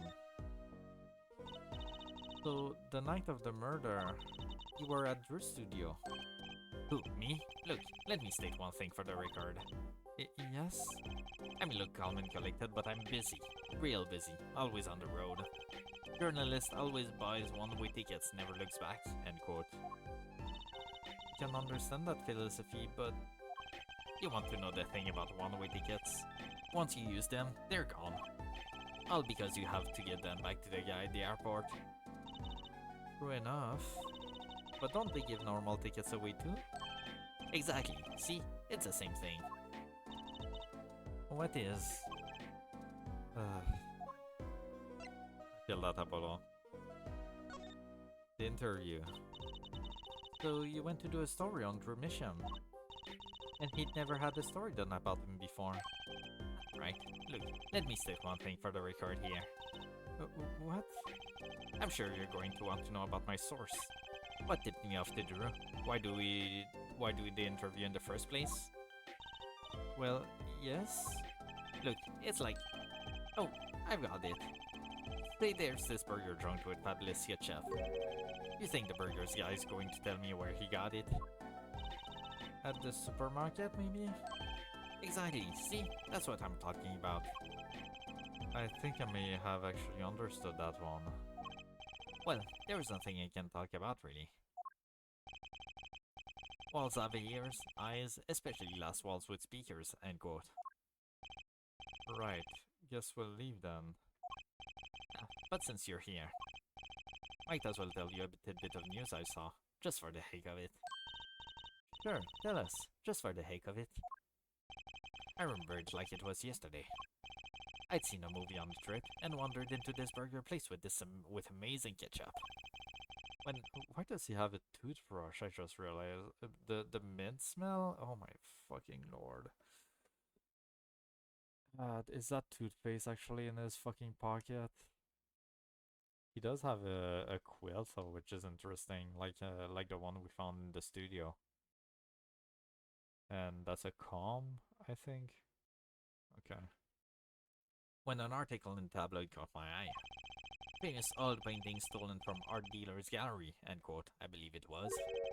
An oil painting. An oil painting. Happens every day, right? But I thought I'd seen that painting somewhere before. The painting of a giant peach floating down a river. Someone stole an oil painting of a giant peach. Journalists can smell scoop better than burgers, end quote. I know what I need to present to him. I just want to check the rest quickly. Ah, right. Let me go on the record here. Yes? I know what you're going to say. Bushel, take this. Write brilliant column. End quote. I don't think so. Look, buddy, I read brilliant columns about one thing. And that's food. Try to understand. What could he possibly be writing? Didn't listen to a word I said. Okay. I don't think there's gonna be a whole lot apart from the one painting.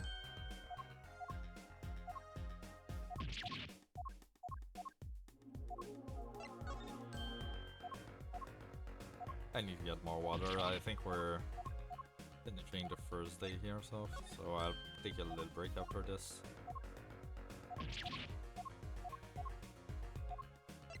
Yeah, he doesn't care about anything.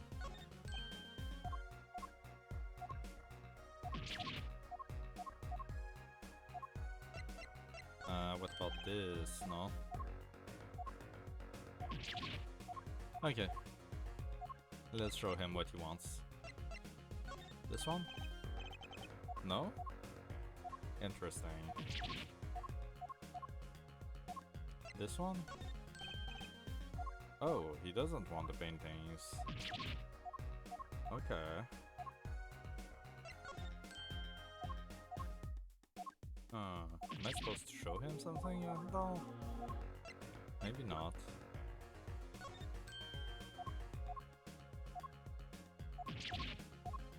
I don't know, the way these places end just feels so weird, these locations. Like, usually there's a clear ending to a location in a case, but the ones in this one feels a bit weird, I'm not gonna lie.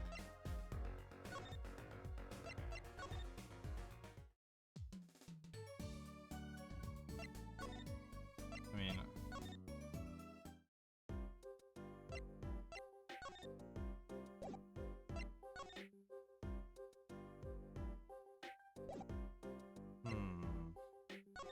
presented everything I could.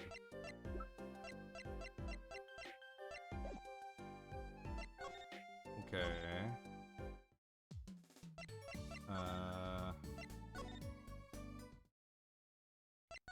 Nothing new here.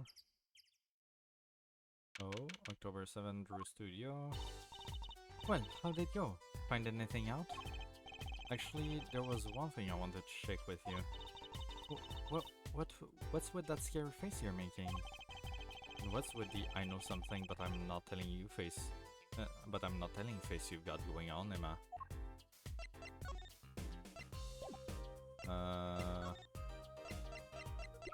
Oops.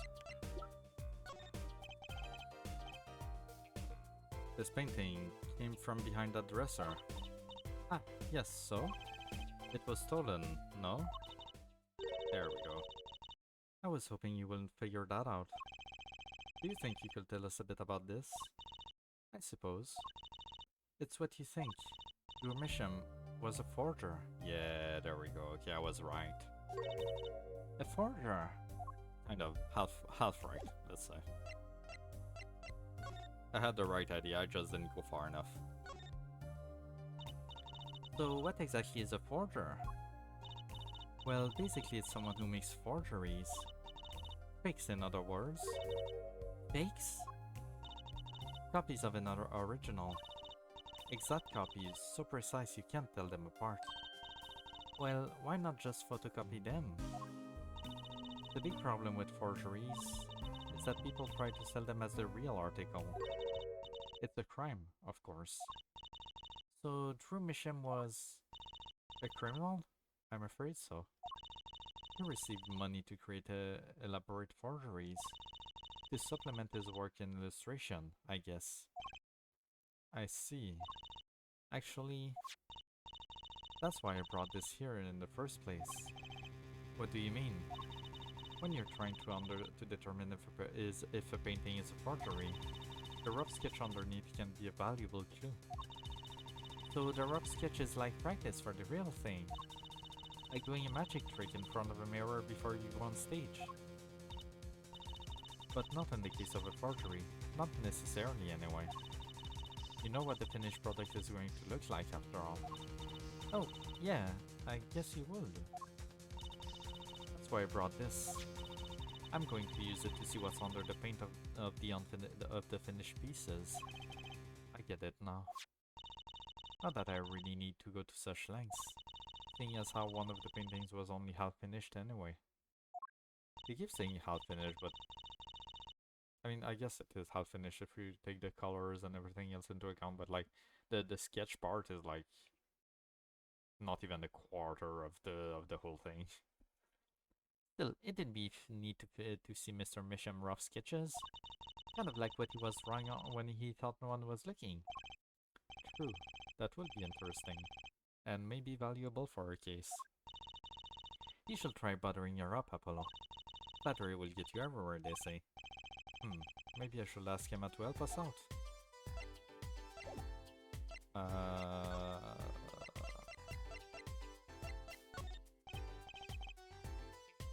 I kind of wanted to see the rough sketch under this painting.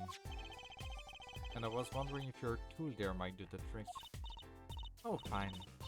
Just this time, though. Let's check it out. Okay. There we go.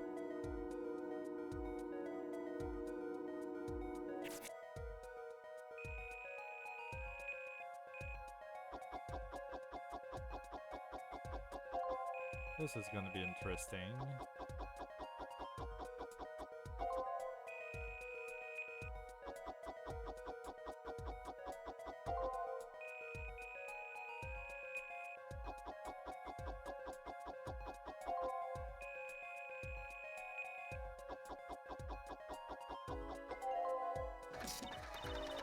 Oh.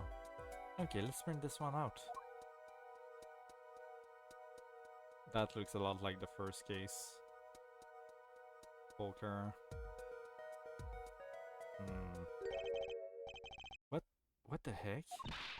Wow, he really blows. The finished painting isn't anything like the rough. Devices like mine didn't exist until recently. He probably thought he could draw any sort of thing he wanted for the rough. What do you mean?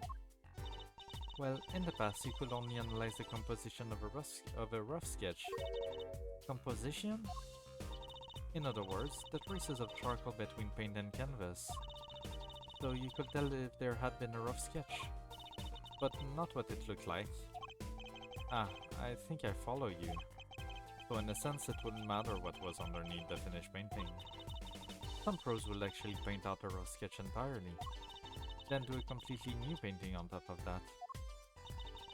So Mr. Misham was drawing whatever he wanted before painting over them. Possibly. Is there a problem with that? Not particularly, but something about the sketch itself is kind of odd. You're awfully silent all of a sudden, Apollo. You think we could check out one of the other paintings? Well, sure, you like this detention stuff, don't you? Is this gonna be the second case? If so, I'm not sure what we're going for here.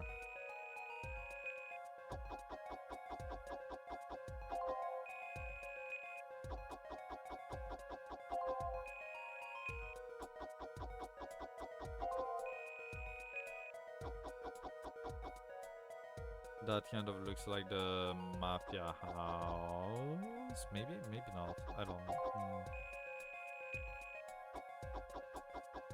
Oh no, wait, this is the noodle stand. Oh shit. Okay, let's print this one out. Oh shit. Okay. This one too. What's wrong, Apollo? You look so serious all of a sudden. You think I could just look at the last of these? Fine by me. Knock yourself out. Okay, this is very weird. Where are we going with this?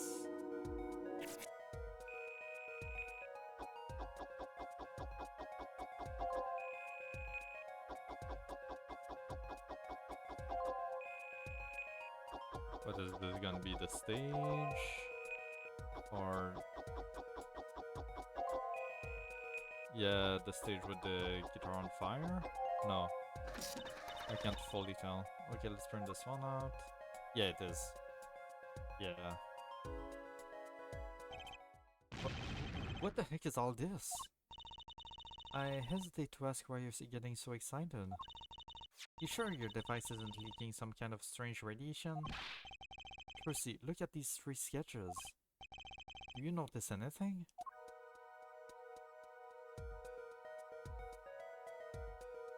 Yeah, this is very interesting. Okay. Ah! They're... Now you're both white as sheet. What's going on? These sketches are of the 3 cases I worked on.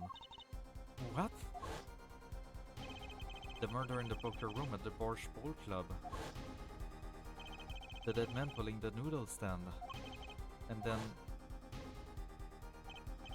the events that transpired during the governor's concert. What could it mean? How could he have drawn those things? And why? That's what I want to know. Wait, is Drew Michan your father? Give me a break. Does that seem even remotely possible to you? What if he was Trucy's father, so... I don't think that's true, but I wouldn't be surprised. I'd never even heard of any Drew Michan before. I hadn't even seen a picture of him. But there were there were my cases drawn on his canvas. Every single one of them. It couldn't have been a coincidence. Just who was this Drew Michan? And what did he have to do with me? Alright. First day of investigation done. Okay. This went in an interesting direction. October 8, 9:48 AM, this record event lobby number 6. And before we start here, I will take a little break, go get more water, and we will be back in a few minutes.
Okay, let's start this trial day.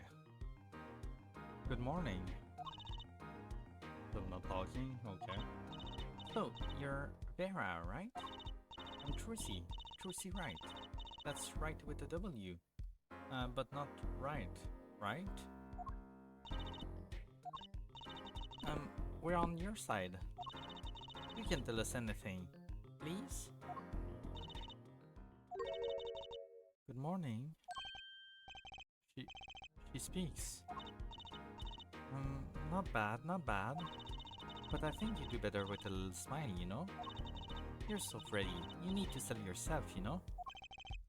Lucy, let's take it easy for starters. Oh shit, she's sketching. Thank you for taking my case. Okay, well, that's a start, I guess. There she goes with the nail polish again. What is that picture? So, I don't understand. Oh, is that a bottle of nail polish? That's what this is? Oh. Okay, okay. That's a weird design, but alright. That makes more sense now. That's great, really. It's so cultured.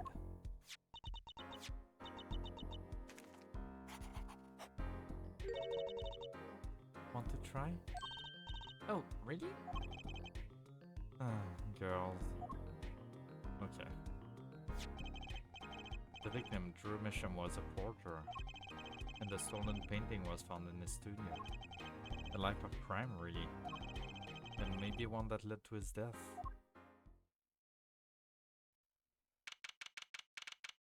October 8, 10 a.m., District Court, courtroom number 3.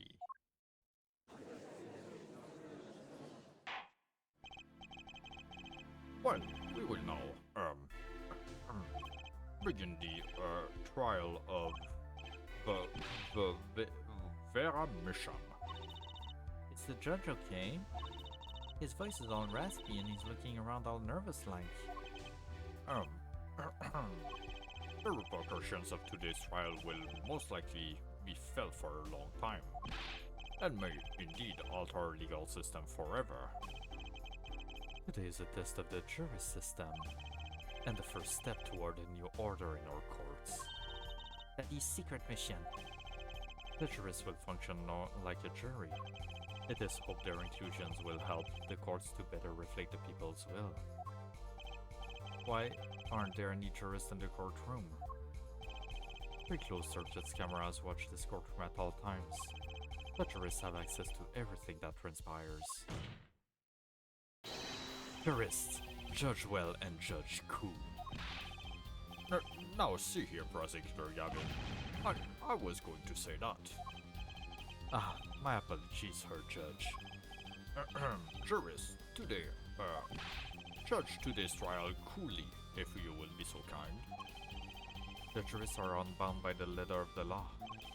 They don't affect the trial with evidence, but by their feelings. And we're about to find out just what effect they're going to have. Very well, Prosecutor Gavin, the details of the case if you would. The victim is the painter Drew Misham. He was killed in his own studio. His coffee was poisoned. By whom, you ask? By none other than the defendant, Vera Misham. Objection! There wasn't any poison in the coffee. Someone has been doing their homework. Indeed, poison was not present in the coffee, but on the mug itself. The mug? Ah, residue was found on the rim, I see. The autopsy report describes the manner of our victim's death. The court accepts this as evidence. Misham's autopsy report added to the court record: death by atroquinine poisoning, estimated time of death 9 to 9:30 p.m. According to this report, the victim's death was caused by atroquinine poisoning, a chemical compound that does not occur naturally. Lethal dosage is a mere 0.002 milligrams. Wait. Victim's name, Drew Misham, age 52, male. Time of death, October 6, between 9 and 9:30 p.m. Cause of death, atroquinine poisoning. Alright. The touch of a turquoise in the body is the touch of the Reaper's scythe. Very well, Prosecutor Gavin, you may present your witness. I have for you today a simple man for a simple case. A man who witnessed the murder in its entirety. That journalist, no doubt. The witness will state his name and occupation. God, I hate ants so much. Ah, right. Well, for starters, my name's Barry Burchell. My job is a lone observer of the world. In other words, a freelance journalist, right? If you don't mind, I'd like to state something here for the record. It's Mr. Burchell. I dislike conclusions, specifically the aspect of jumping to conclusions. Preconceptions make parks and bogs of endless desert waste, end quote. But you are a journalist. You said so yourself yesterday. Well, that's true, yes. But you must understand, I stand before you today, a man with a dream. I'm offering you my testimony in exchange for exclusive right to the story. Who turns Mr. Burchell into that Mr. Burchell, end quote. Let's hear your testimony then, shall we? A simple case, eh, Gavin? For me, the jury is still out.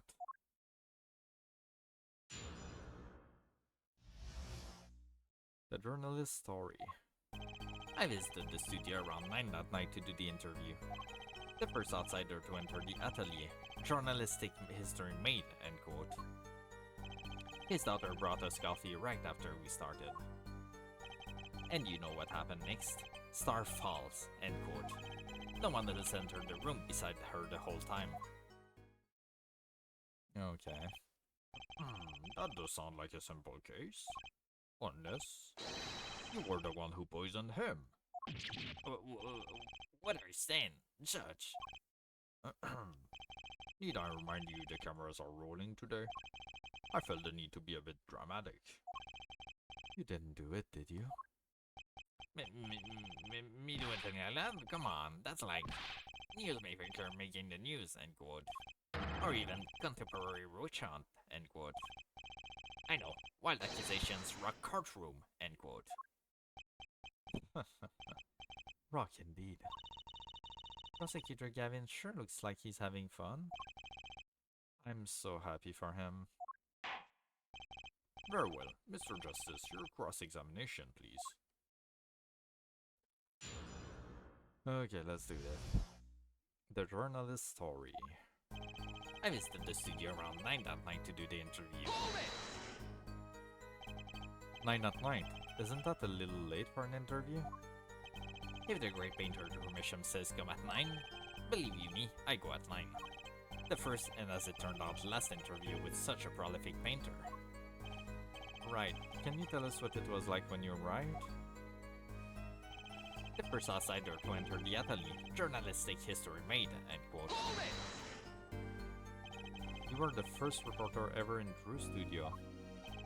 Posterity will look back on that night as a turning point in journalistic history. A basically insignificant step for all mankind. But a giant step for that Burchell guy, end quote. If no one on the outside ever had access to the studio, then it will serve the reason that the deed was done by an insider. By which he means Vera did it. So, how did this epoch-making interview go? His daughter brought us coffee right after we started. Would you mind being a little more specific?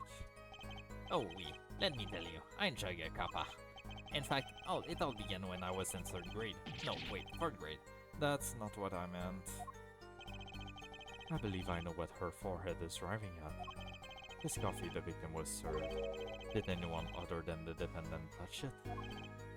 Right, that's what I was going to say, Rennie. Well, now, if you've got a question to ask, you'd best straight up ask it. That's what I tell all the new recruits, several times if necessary. Right for a grade schooler? It's my motto. Which isn't to say I can only write grade school level stuff, mind you. Who touched the coffee? No. I was in the back looking at the studio's equipment when she served it. And what happened next? And you know what happened next. Star falls, end quote. What's this about the star falling? Star falls? Huh. It's like an old telegram. Send money. Over. Zoe, you don't know. That's like a journalism code word. An important personage passes away. The star falls. Get it? But there's no gravity in space, is there? I wouldn't think stars could fall, really. Does this matter? Oh boy, this is good stuff, good stuff. How about star breaks? Nah, lacks punch. I know, star dies. Nah, lacks imagination. Of course, you could go with true dies, straight to the point. I like it. I think we need to hear this about something a little more substantial. Moment of death, Brucial coffee, or the stars coffee? Moment of death. About when Mr. Misham passed away.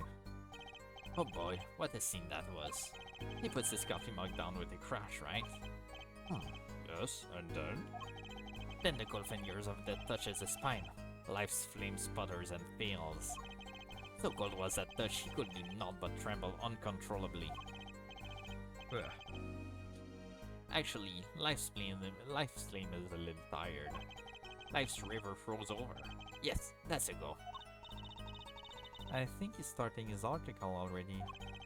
Could you describe that a little more simply? Well, as you can imagine, I was pretty surprised. He hit the floor, as they say. Artist's seizure is final performance, end quote. A turquoise paralyzes the central nervous system. The body arches back like a bow, like a bow. The limbs strewn... What does it? The limbs tremble, the throat burns. That's quite enough of that. Some of us want to be able to sleep tonight. Oh yeah? Well, I want details. Lots of juicy details. Oh my god, my fucking nose. For that you can listen to our last year's hit single, Atuko 9 My Love by the Governors, available at all major music outlets. The point here is that the victim died of Atuko 9 poisoning. Well, Mr. Justice, how did you find that testimony? Not important. I don't think so. You'd think the moment of Mr. Misham's death would be important. But Mr. Bush's story really didn't tell us anything we didn't already know.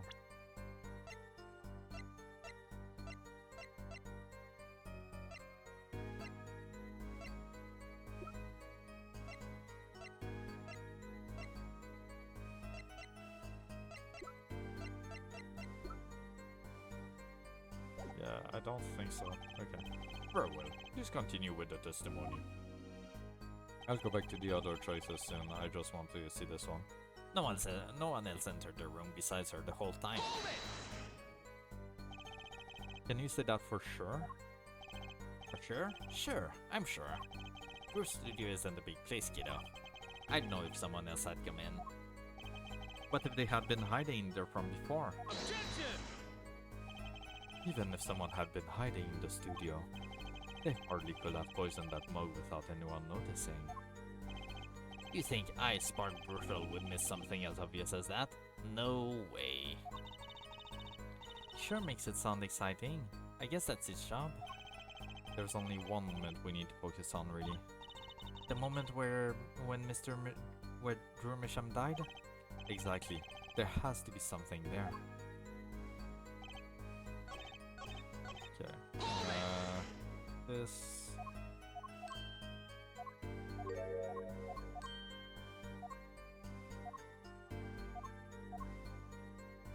Brutal's coffee. So, you drank the coffee that Vera served you to? Of course. When someone serves you coffee, you drink it. That's what my old boss always used to say. Never did get what he meant by it though. But you're still alive, which is to say you didn't die. Of course not. No point falling before you're a star, end quotes. That's not exactly what I was getting at. What were you getting at then? You know the poison was on the rim, not in the coffee. Oh yes. There were 2 cups on the tray she brought. One of the cups had Drew's signature painted on the side. No chance the guests will take that one by mistake, I guess. Well, Mr. Justice, was that testimony important? I don't think so. So Bruce will drink the coffee too. Doesn't look like this is going to lead to much. Well, please continue, blah blah. Okay, what about the Stars coffee then?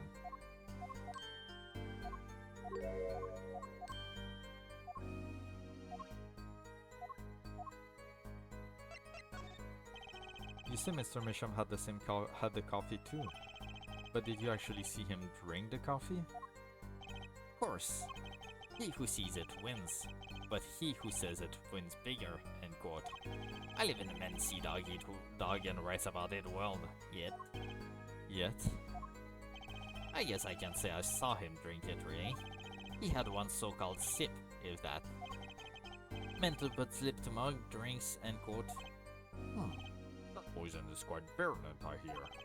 My stomach did a so-called somersault, since I'd gulped down that coffee without so much as a second glance at it. Wait, maybe something's there, some kind of so-called truth. Anyone want to venture a guess, for the record? Does this guy have a pause button? Well, Mr. Justice, did you find that testimony valuable? Okay, the one thing that I noticed is that it seems that he's saying that the victim died immediately, but I remember him telling us that the poison acts slowly. But I don't know if we have proof of that really.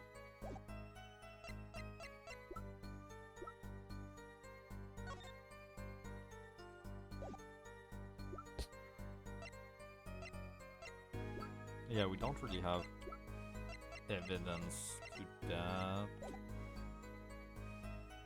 Very important. The victim drank his coffee then immediately fell over? Oh yes, you can go to press with that one. Your Honor, this is a vital piece of information. Please add it to the testimony. Very well, the witness will add this to his testimony. Vital, right. He had one sip, if that. The next moment, he was on the floor. Yeah, that doesn't make sense. So he either took a sip or he didn't, and then fell over. Oh yes, indubitably. Just like that. Wham bam. So Mr. Misham drank the coffee and fell over immediately. I think Bruchel's telling the truth too. Should I get him to talk about something else? Okay, maybe I misunderstood something then.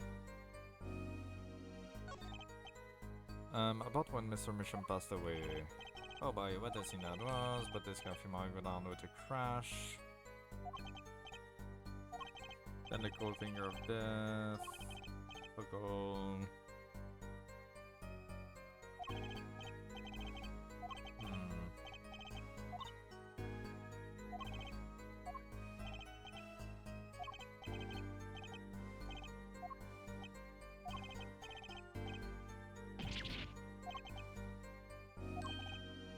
I'm not sure if these are meant to be contradictions because I don't know.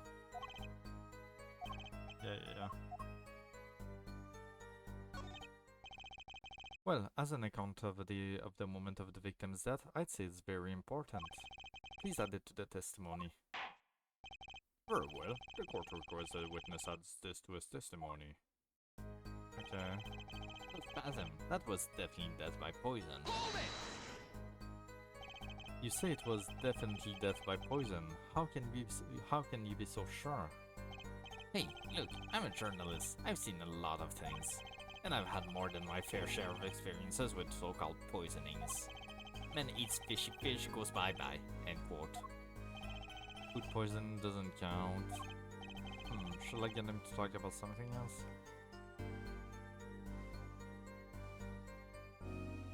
I don't know, I don't have anything that says... The slow acting, wait, I do, never mind, slow acting, there we go. Okay, Stars Coffee, let's get that back.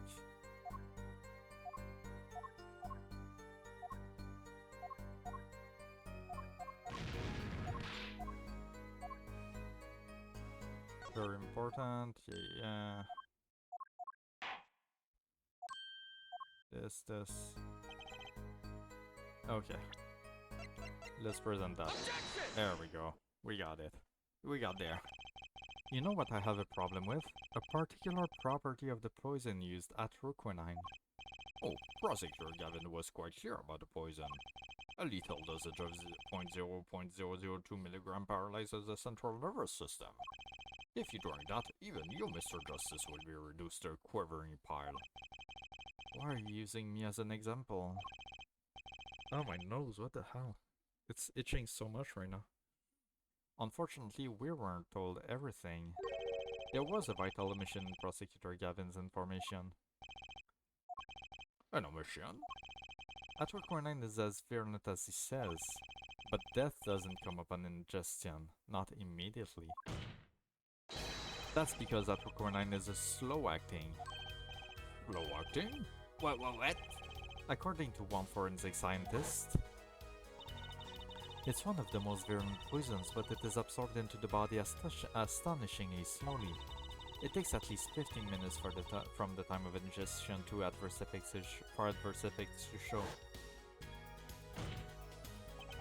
If we suppose that the moment Mr. Misham sipped the coffee was when he sealed his fate, then he would still have that time left to enjoy his last cup of joe.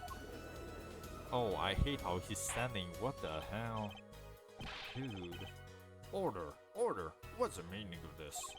If what the defense says is correct, why, that contradicts the entire testimony we've just heard. Well, Mr. Brushell, anything to say on the record? Slow acting? S-L-O-W-A-C-T. It was virulent, alright.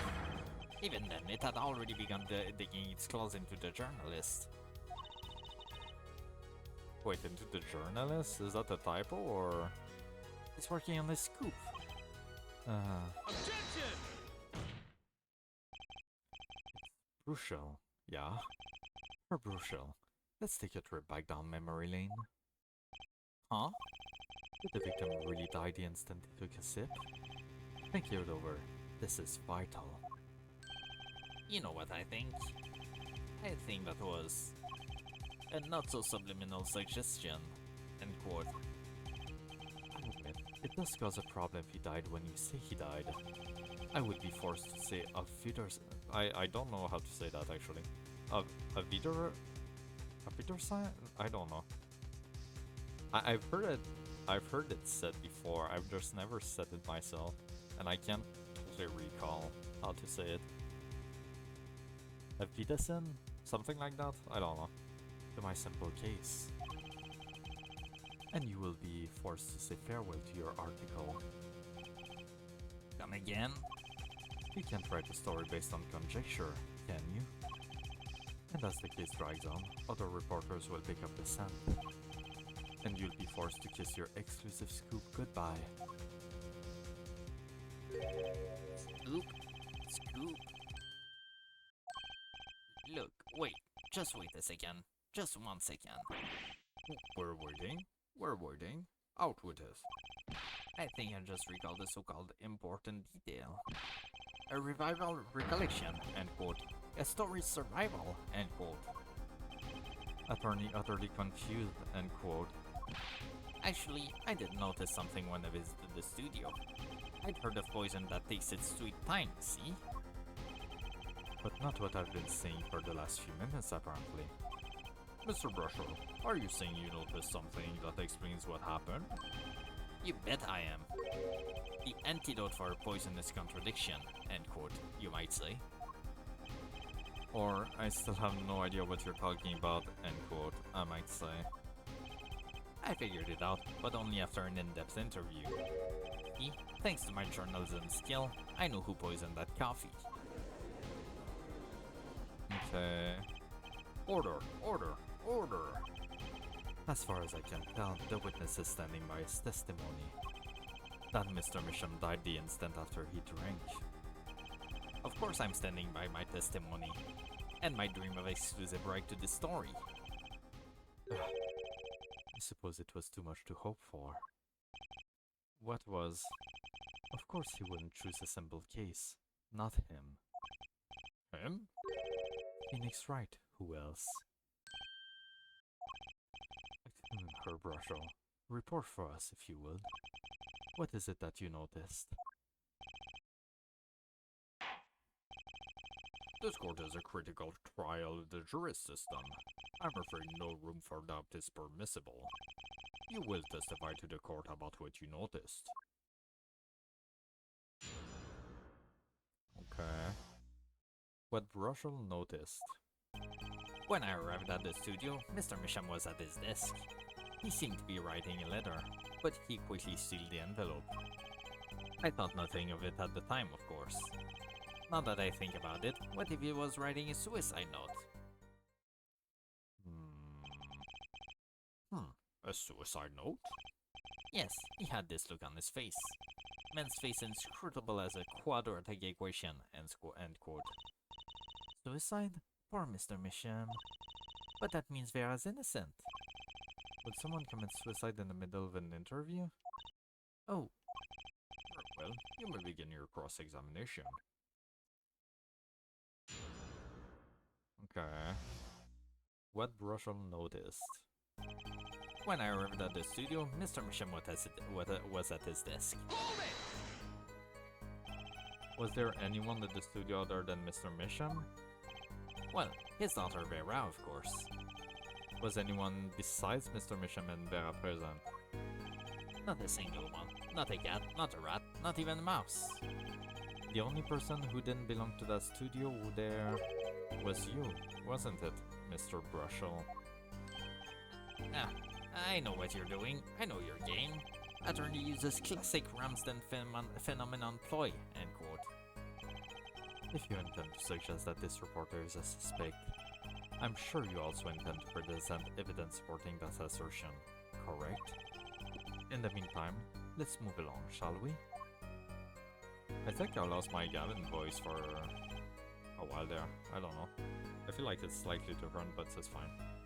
He seemed to be writing a letter, but he quickly sealed the envelope. So he put the letter away when he saw you. Early reporter gets a worm, end quote. My secret. I'm not sure I follow. It's the night of the interview. I arrive 15 minutes ahead of schedule. The handle turns, the door opens, and I barge in. Are you sure that's okay to do? I mean, isn't that unlawful entry, really? Mr. Misham sure seemed to think so. You should have seen him. He crammed this letter into that yellow envelope as fast as he could. It's not the same one then, is it? Because, yeah, this one is red. Okay, yellow envelope. So we have another envelope then. I know a secret when I spot one, and that was one. It does seem significant. Well, Mr. Justice, I wonder. It does have the ring of something important. Add to testimony, yeah, absolutely. The defense finds this testimony vital, Your Honor. Well, please add it to the testimony then. Hey, why not? My account comes free of charge. It was a yellow envelope. I heard it was left at the crime scene. Alright, no, it is the same one. He just... I don't know, colorblind maybe? I don't know. I'll press it and I'll press the rest before presenting the envelope. And you saw him seal this yellow envelope with the letter? Hey, don't look at me like that. I saw what I saw. Apollo, you think this might be our big break? Yeah. What I need is to show some decisive evidence now. I thought nothing of it at the time, of course. You didn't think anything might be wrong at the time. Hey, when I go in for an interview, that's what I'm there to do. Interviewer finds looking more effective than caring, end quote. So what about now? Thinking back on it, did you sense anything strange in Mr. Misham's behavior? Well, yeah. That's why I'm telling you all this to begin with. Very well, continue with your testimony.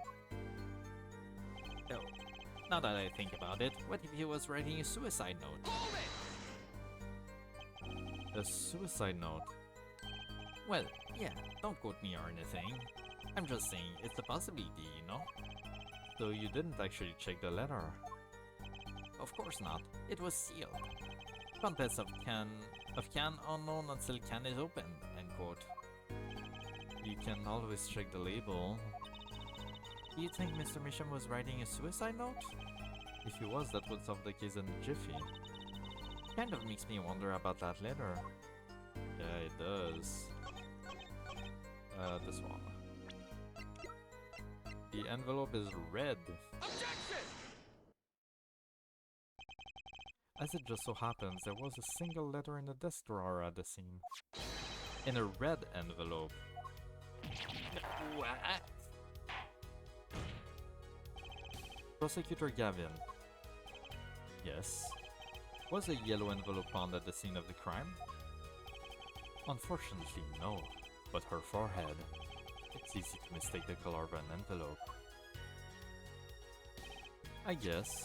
But not this envelope. You see, it was postmarked already, 7 years ago. Well, Mr. Bushel, I can explain that. True, right? He wanted to get that letter in an envelope pronto. Get it out of sight of my body, of my beady eyes, right? So he grabbed the nearest envelope and crammed away. And what about the whole red and yellow envelope contradiction, Sean? Well, Mr. Justice, have you anything to say to the witness's claim? That night, the victim put the letter he had been writing in the red envelope. It's impossible. That's impossible. Ah, I like your expression. So full of confidence. It's simple, really. As it just so happens, the defense team investigated the contents of this envelope with, the assistance of a forensic scientist. What?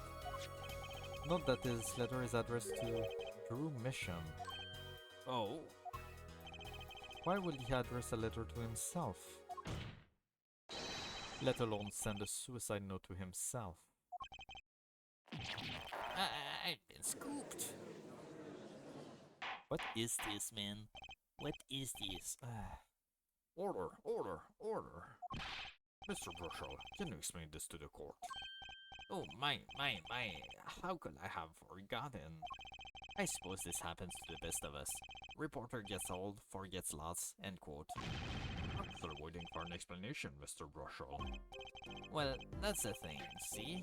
After he put his letter in that envelope, Mr. Misham sat there searching his desk drawer for something. His desk drawer? Yes, a stamp, a so-called postage stamp, end quote. A stamp? Whatever for? Well, to mail his letter or what else?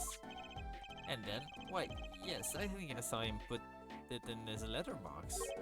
Yes, it was a yellow envelope, and he put it in that box. Except that the box was empty. Well, apparently this yellow letter has nothing to do with this case. Oh, how I wish it did.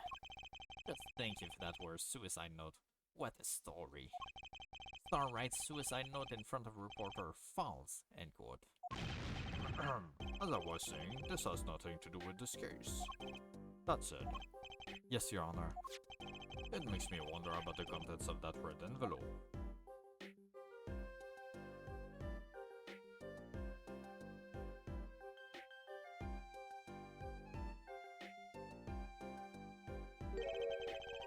$100,000 is quite a good deal of money. So this was from 7 years ago, yeah? So, am I finished here? Am I finished here? I was thinking of, going home to start writing.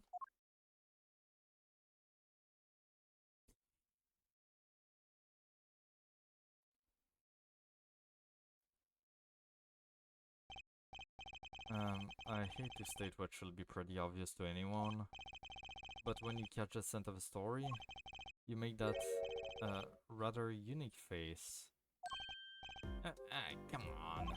Attorney has active imagination, little else, end quote. Even I noticed something, and my eyes aren't what they used to be. You know, I'm starting to understand what all this perceiving stuff is about. Such as active imagination, end quote. Please, continue with your testimony. Tell us about the scent of a story. Hey, I'm the one asking the questions here, usually. He's fucking toothbrushing his glasses. God damn it. The scent of a story. me just a small second.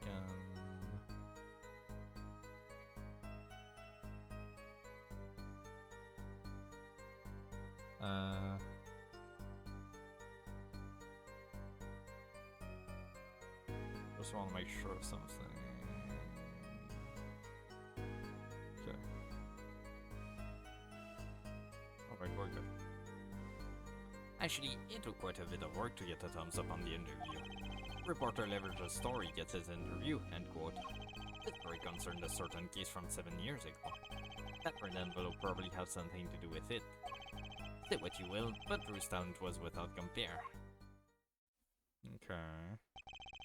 So you threatened to go to the press with this story. That's how you got your interview? Blackmail? Well, yes. I mean, no. It wasn't exactly I'm not. Something wrong, Mr. Brushall? Look, this is my story, my tidbit. Journalist info is livelihood, end quote. I see. While you have me chatting away in here, what's going on out there? What if some Wally Wordsworth or Sally Scooper gets wind of my story? They could be going to press while I'm going to waste. The court feels your pain, Mr. Brushall. Mr. Justice, let's pick up the pace. A certain case 7 years ago. Wait, 7 years ago?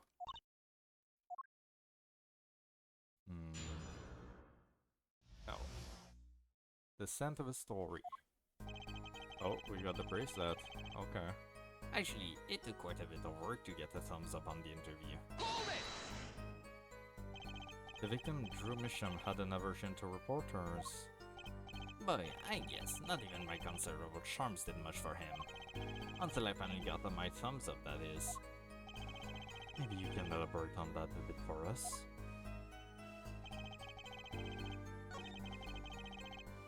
Okay. Reporter leverages story gets his interview, end quote. Exactly what sort of story was this? Oh, a little one. Like I said. Nothing more, nothing less, nothing in between, end quote. I might have suggested I had a lead on this particular story. But I didn't threaten or casual or nothing, honest. So a suggestion was enough to get an interview. Mr. Misham must have really wanted to keep it on the wraps. The story concerned a certain case from 7 years ago.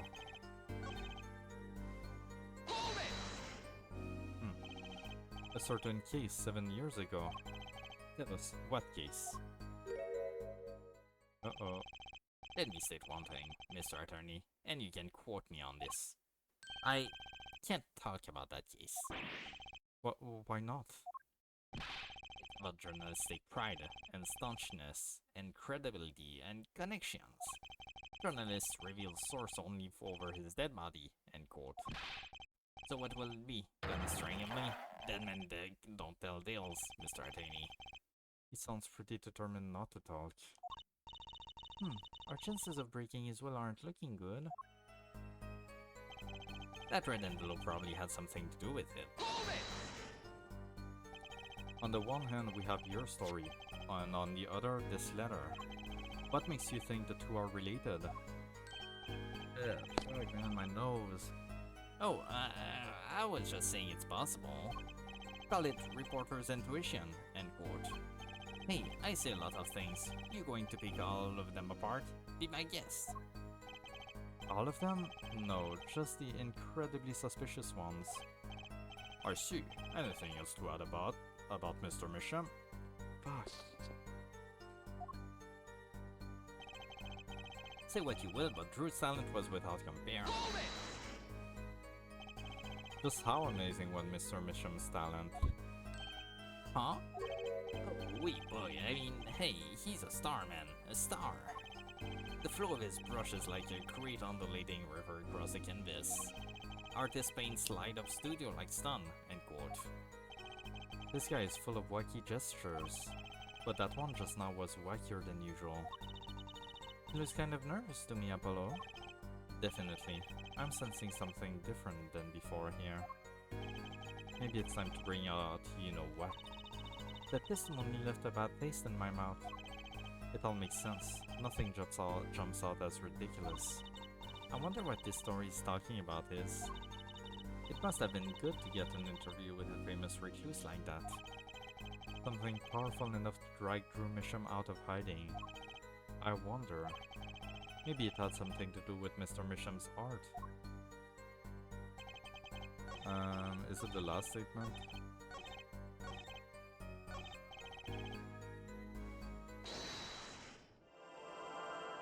Let's see.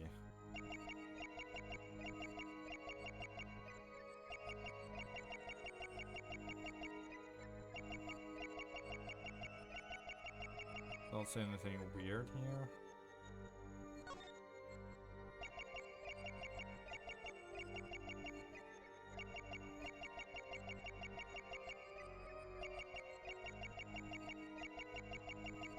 And it's not moving either.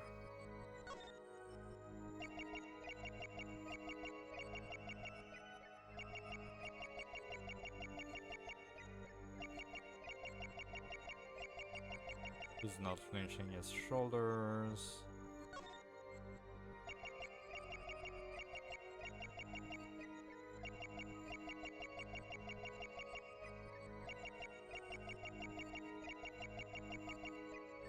I don't find anything on this statement right now.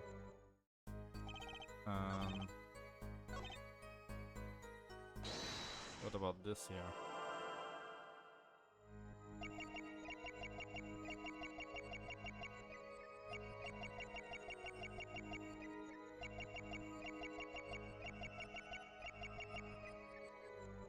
Okay.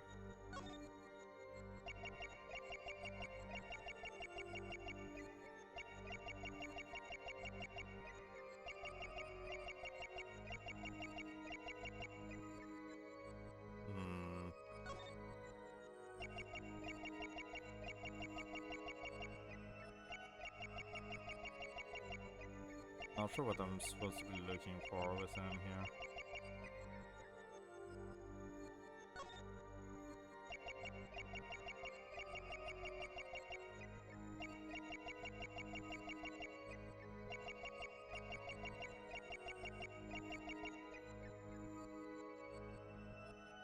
I'm not seeing anything here either.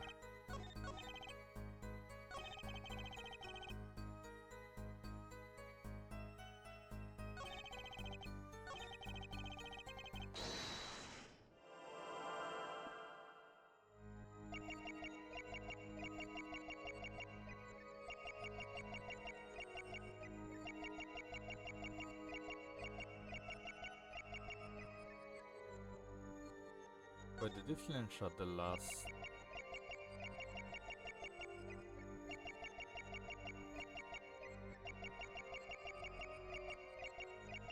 No, okay.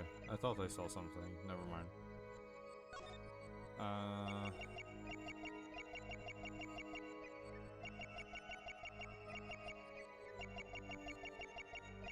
I don't know this one. I got nothing here. What is it then?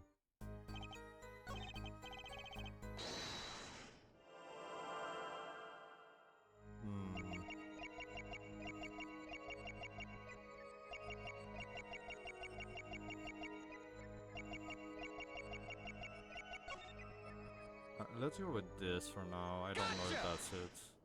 But that's the statement I will have. Mr. Brushel, you're hiding something. Yeah. Don't feel all of a sudden like that. You'll give a guy a heart attack. Sorry, it's just the way you were moving just now. It was particularly suspicious. What's that supposed to mean? So usually I'm just sort of averagely suspicious. Sorry, my mistake. You're fine. I know I'm onto something here. Time to focus. Okay, yeah, that wasn't it. I don't know what I'm supposed to look for.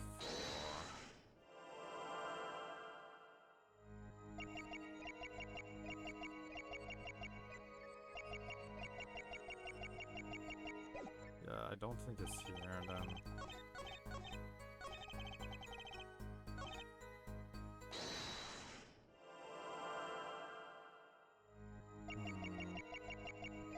God, this fucking face, I swear.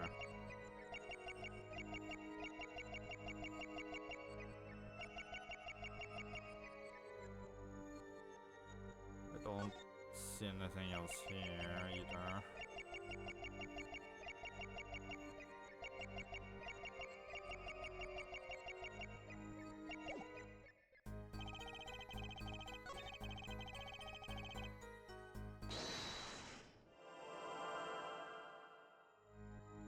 I don't think that's gonna be this one either.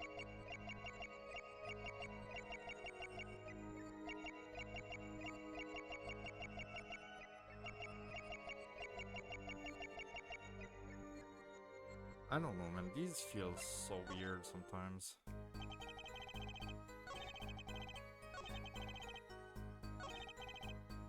Oops.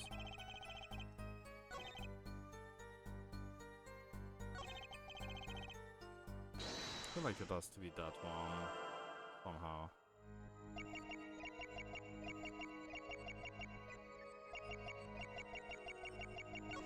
Gotcha! You're hiding something. Yeah, no, it's the same thing. Okay. What am I looking for?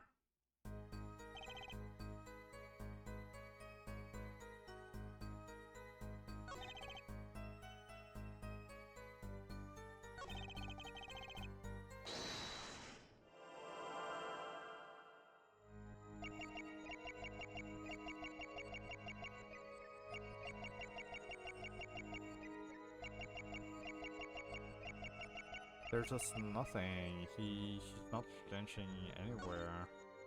Like moving or fidgeting or anything. Just don't see it.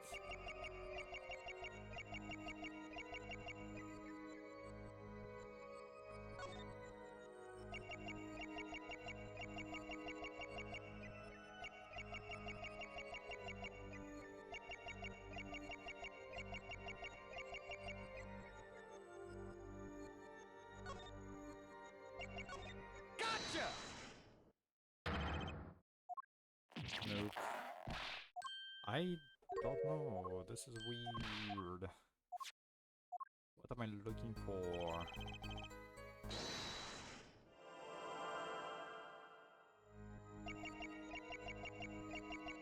I'm just gonna do them all at this point.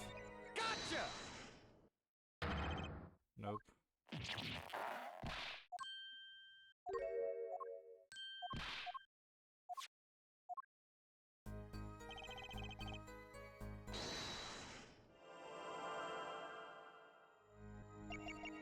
I feel like the idea for this specific like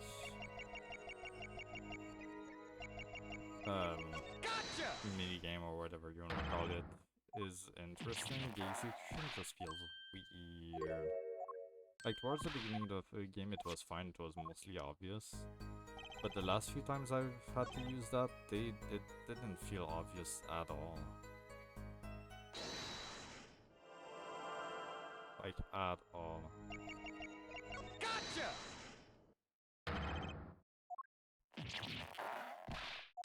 That's not it.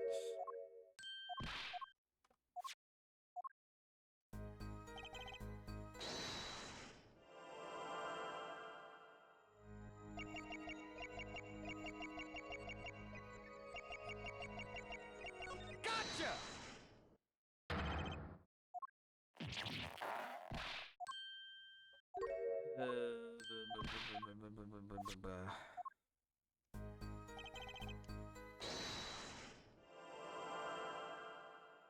If that's not it, I don't know. I don't know at this point.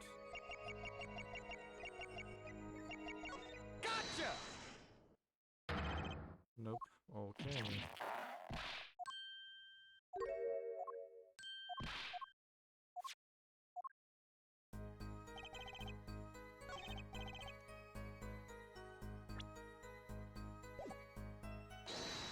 Did I do the last segment on this one? I might not have.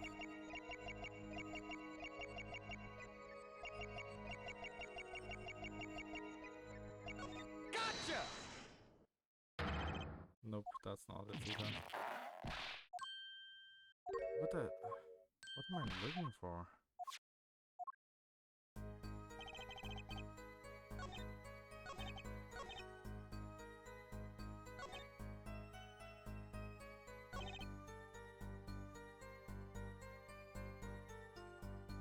I feel like I've looked at everything that could be at least semi-suspicious.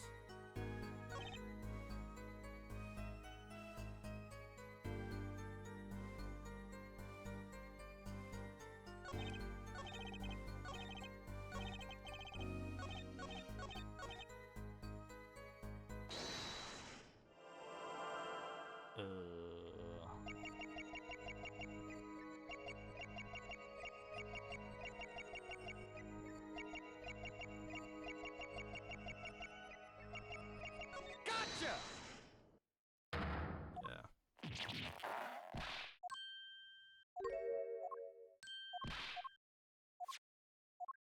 I don't understand this one.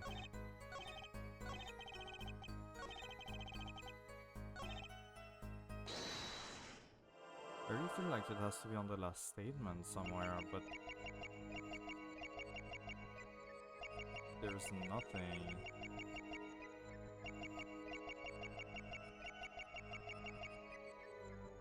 There's just absolutely nothing that he does. He's not moving at all except for his mouth because he's talking.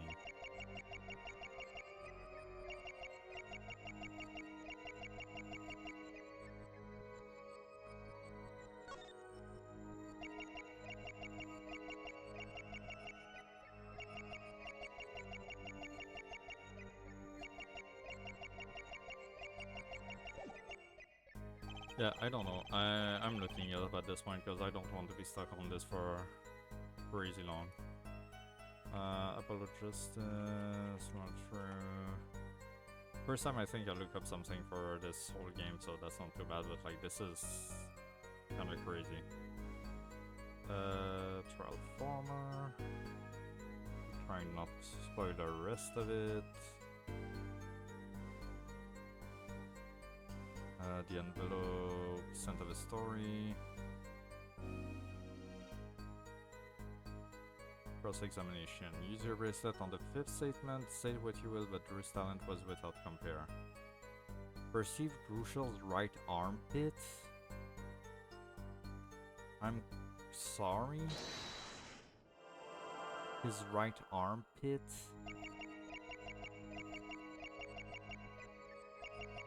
Oh my fucking god, how are you even supposed to notice that? This is what I'm saying. This is a great idea for a thing, but the execution is shit. Like, honestly, look at this. What? Gotcha! Okay. Whatever. It's fine. What the fuck, dude? Sweat much, Mr. Brushall? Yeah, well, I mean, can't help his glance, you know? It's more than that. When Mr. Misham's talent was mentioned, you suddenly began to sweat buckets. Yeah, You're hiding something about his talent. what? What? That's ridiculous. Evidence time. Let's show where Mr. Misham's true talent lay. It just so happens I have evidence showing the talent mentioned in that letter.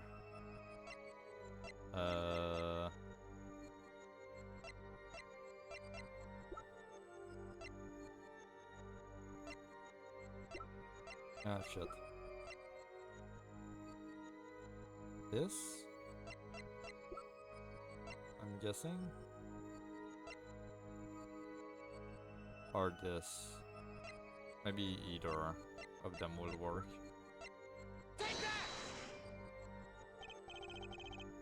I can't help but wonder what the court is supposed to conclude. Okay, that's not it. Damn it. The other one then? The hidden one? This painting was found in Mr. Misham's studio.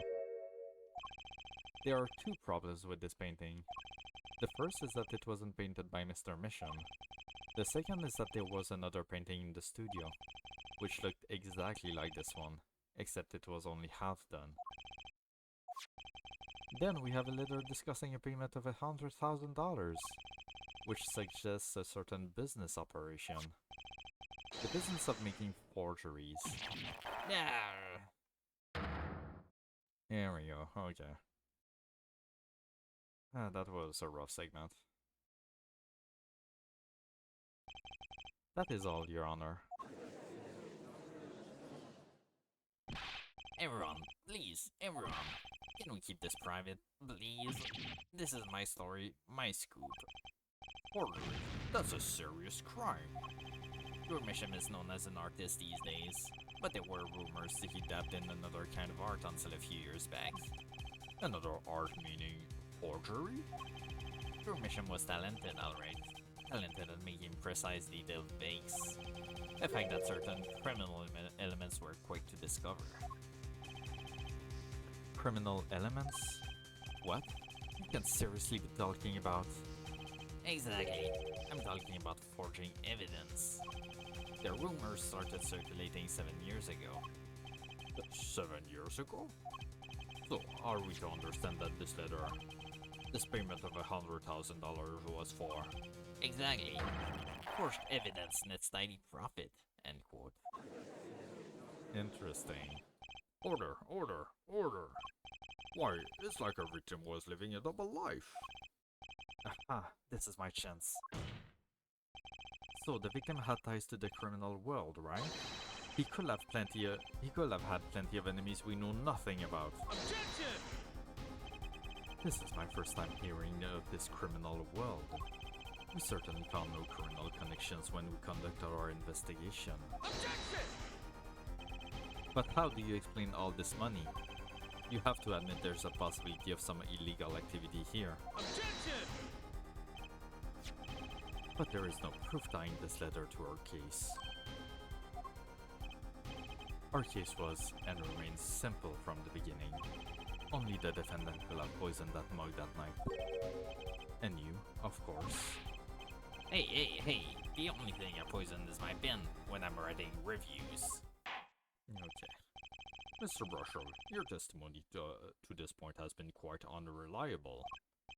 It doesn't speak well for your reporting acumen. What are you talking about? My journalism is off the rocks. Journalism so solid you could stand an elephant on it, end quote. In any case, let's hear a summarized recap of your testimony. If we can ascertain the situation in that studio from the recap, the trial is over. Apollo, what's he talking about? The cross-examination showed Mr. Brushel didn't have reason or means to poison him. As long as there are no other suspects, then the killer had to be Vera. That's what. This next testimony is our last chance. Mr. Brushel, your testimony, please. Okay, let's see. The interview, a recap. The only other person in the studio that night was the defendant. It was Vera who poured the coffee. She's admitted as much to herself. The only thing that touched Drew's lips during the interview was that mug. And nothing left the studio after he died. Nothing. Okay. Clearly, the only one who could have poisoned him was his daughter. A nice testimony. Clear, succinct, and without room for doubt. Oh, shucks. You really think so? I believe this clarifies the situation that night. Very well, Mr. Justice. You may begin your final cross-examination. Right. I still have one trump card left to play. I won't let this trial end until I use it. What is it? The frame? The poison frame?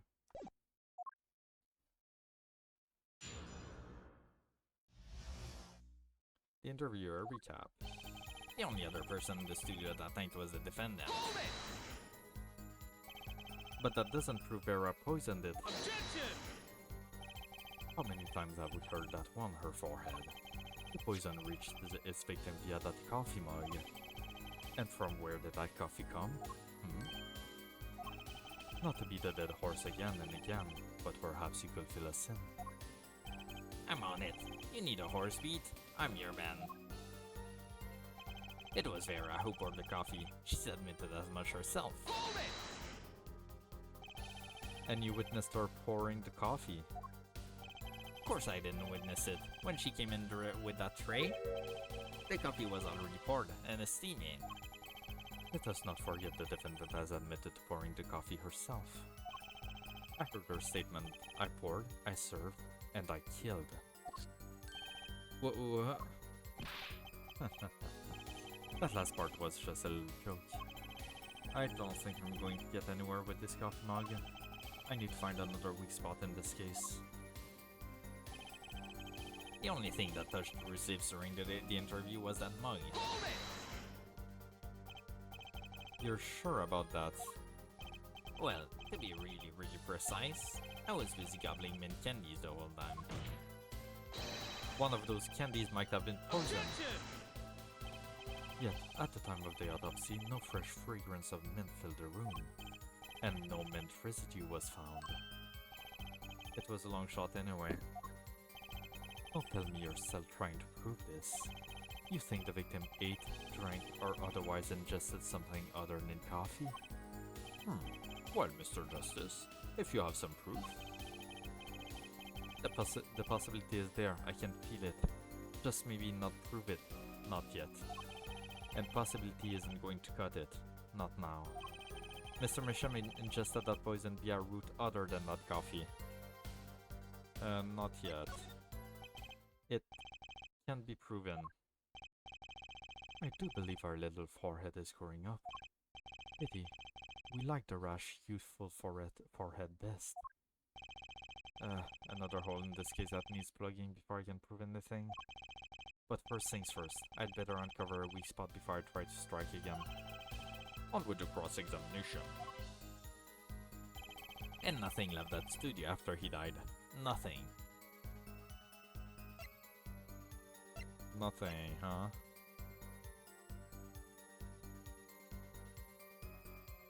What about the business card? I don't know. That's a bit of a reach, I feel like.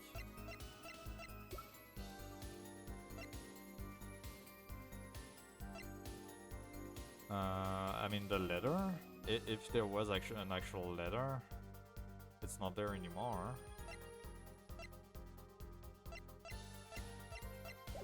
Let's press the last two statements and we'll see. Not one thing, you're sure? Yep, sure as sure can be. Well, with one exception. One exception? What? Journalist Sparks Brushel does interview, leaves studio. End quote.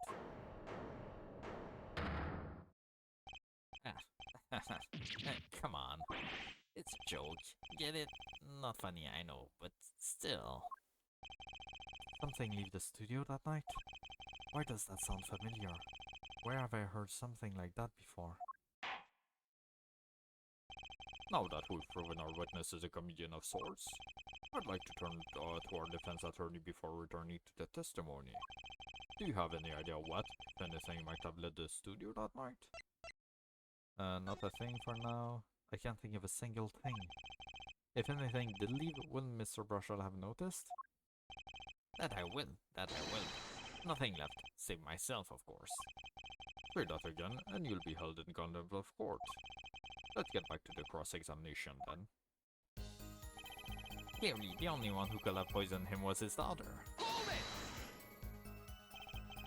You say clearly, as though it were obvious. But this claim that the defendant poisoned the victim is merely conjecture. Yes, well, you see, in my business, it's all about making the most ridiculous things sound right. A bad habit, I know. Oh my god, my nose. Oh, yes, well, actually, I guess this is more of a case of ridiculous journalist sounds wrong, end quote. The court is forced to agree with you. Please refrain from wild conjecture. Understood loud and clear. If only I could believe that. What do you think, Apollo? Everything he's saying seems so not flawed. Well, that's kind of what you want from a testimony, really. I need to keep my eye on what matters. How and why was Misham killed? Vera poured the coffee, that's not going to change. But if that coffee didn't kill him, I need to find what did, and prove it. Okay, so we start with this.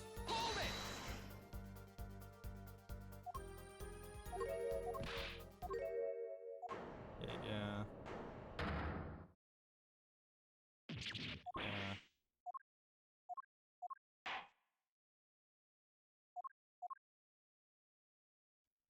Okay, so it's gonna be the mailbox, right? The letterbox. I imagine. Just one thing.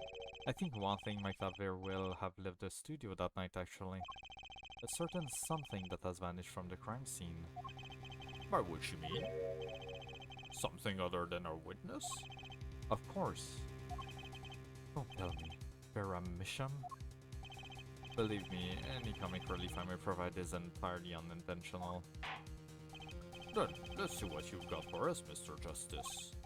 Well, this thing wasn't at the scene of the crime, so I can't show it to you. But I do have evidence that shows it could have been taken from the scene. Yeah. This is the only link between that studio and the outside world. A letterbox? What did Mr. Brushard just tell us? When he entered the studio on the night of the murder, the victim had just finished writing a letter. Yeah, I said that. And yeah, it was true. Furthermore, you went on to tell us that he put the letter in a yellow envelope and put it in the letterbox. Ah, But that very same letterbox was empty. In other words, that night the yellow envelope disappeared. objection! Ah, yes, intriguing. So an envelope has disappeared from the scene of the crime. Of course, this changes nothing. Huh? He has a point, Mr. Justice. What we're trying to figure out here is how the poison got into Mr. Misham. Is it really important that this envelope the witness says he saw disappeared? Well, if it disappeared, then something did leave the studio that night. That seems very important to me. Very well then, the witness will add this to his testimony. You got it. I still think this fails to change anything, her forehead. I wouldn't be so sure. A letter disappeared from the crime scene that night. This is exactly the opening I've been looking for. A letter was put in the post from the studio, but I hardly think that matters. Nothing could be more serious than an envelope disappearing from that studio. And you were hiding that fact from us. Yes, well, actually... I don't argue the possibility that a letter disappeared from that studio. But her forehead, isn't there a much more serious question before us? Right, how Mr. Misham was poisoned, I know. But Mr. Brushell's testimony has changed, which means the facts of the case have too. And what he's told us means something entirely different now. I'm starting to think. Let's keep thinking, Apollo. Okay, where are we going with this then? Oh wait, the only thing that touched Drew's lips during the interview was that mug. If he, like, licked the letter, the envelope to close it, maybe? That could have gotten on his tongue?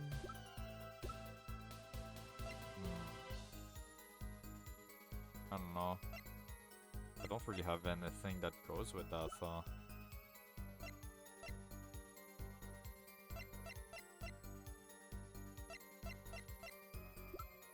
I'm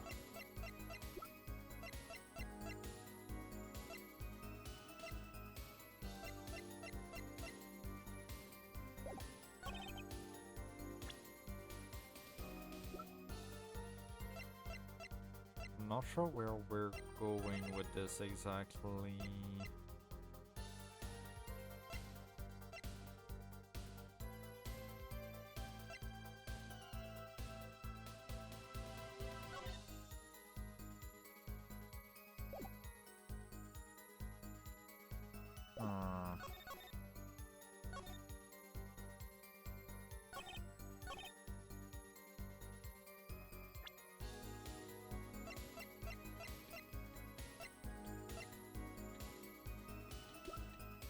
Do I present the letterbox again here? I feel like that can be it.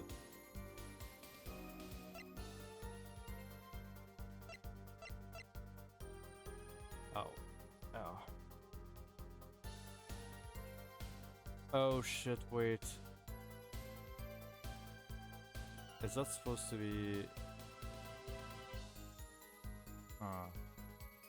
a stamp holder or something? I don't know. Because they talked about stamps earlier.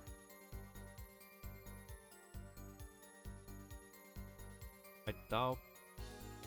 I'm shot in the dark here. Objection! Yeah, I figured.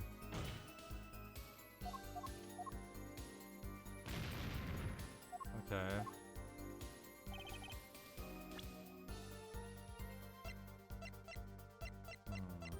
Objection! Nope, not either.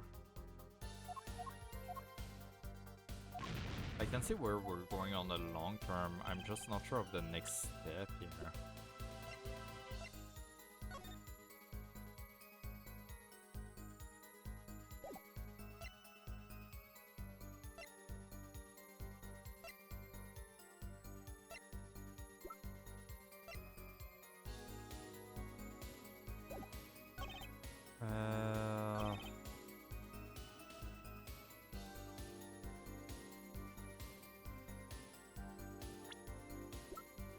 Further than this, then? Here, maybe?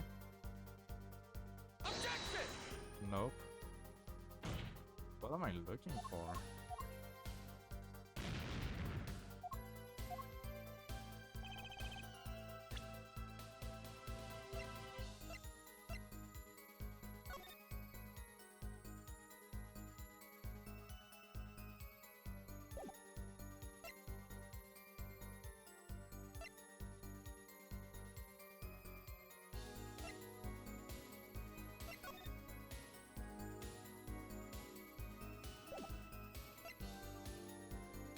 I don't know.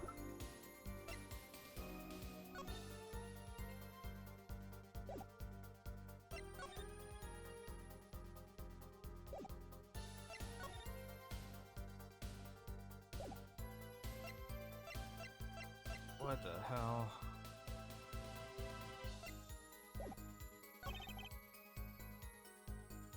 Hold it!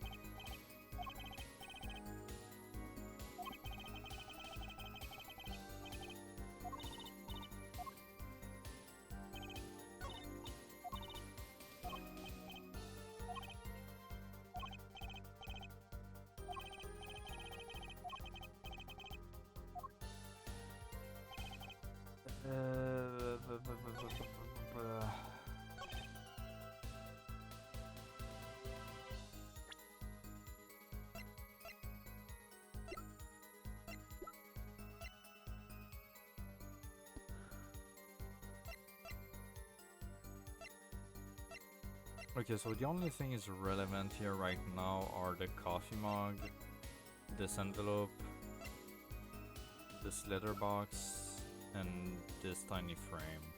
I think that's all that's relevant here for this part specifically.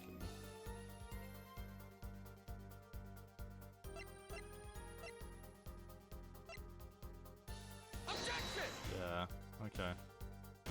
I don't know, we'll try again. I'm not sure where we're going here. Yeah, I should have saved. Damn it. Fine. Just quicker. Yeah.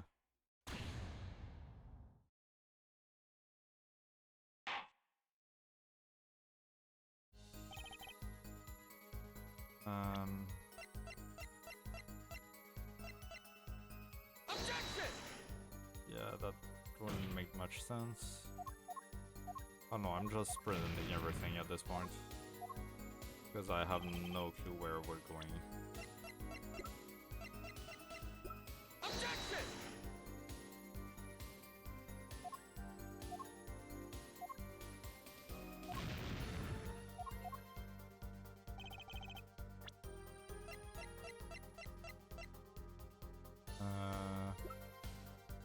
Presented that already.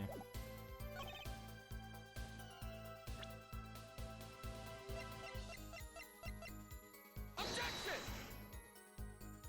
Nope.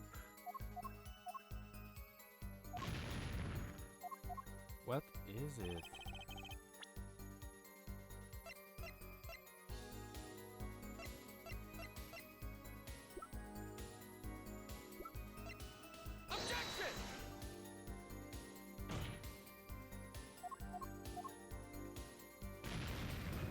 I'm about to look it up again here. I just...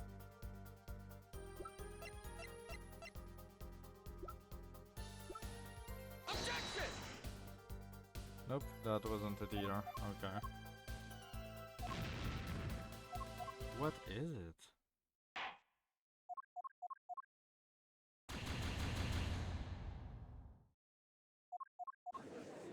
Yeah.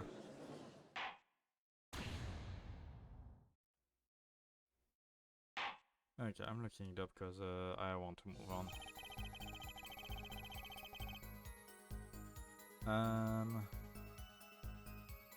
Trivia recap.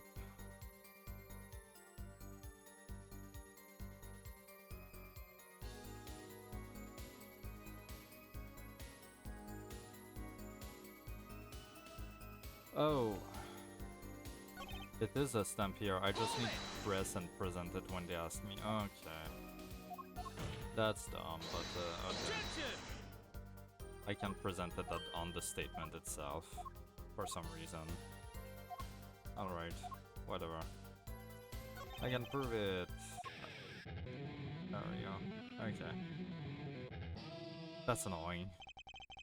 You do understand what we need, yeah? Proof or forehead, not possibilities. Of course. And Prosecutor Gavin, I hope you understand. I'm ready to give you that proof. What did you say? I have proof of the disappearing envelope. I saw him writing a letter, I did. Which was picked up by the mailman, I assume. Of course, which means that envelope had a stamp on it. Yeah, okay, we needed to do the lead up of the stamp. Alright. A stamp? Wow. As we all know, stamps come with dried glue on the back. In order to use the glue, you have to wet it by licking the stamp. Objection! Huh. No one worth talking to actually lick stamp in this day and age. Objection! Even if you wanted to talk to him, you couldn't. He's dead after all. Objection! Okay, so he licked the stamp. But wait, how does that explain the actual quinine on the rim of the coffee mug? Objection! If he licked the back of a poison stamp, the poison would get on his tongue, yes? What would then happen if he put the coffee mug to his mouth, huh? Those traces on the mug weren't the killer's doing, it was the other way around. What? The coffee mug didn't poison Mr. Misham. Mr. Misham poisoned the coffee mug itself. Order, order, order. But that doesn't... does it? Recall, if you would. Atroquinine is a slow-acting poison, yes? The poison entered his body when he put the stamp on that envelope. But his time wasn't up until the very moment he touched his lips to that cup of joe.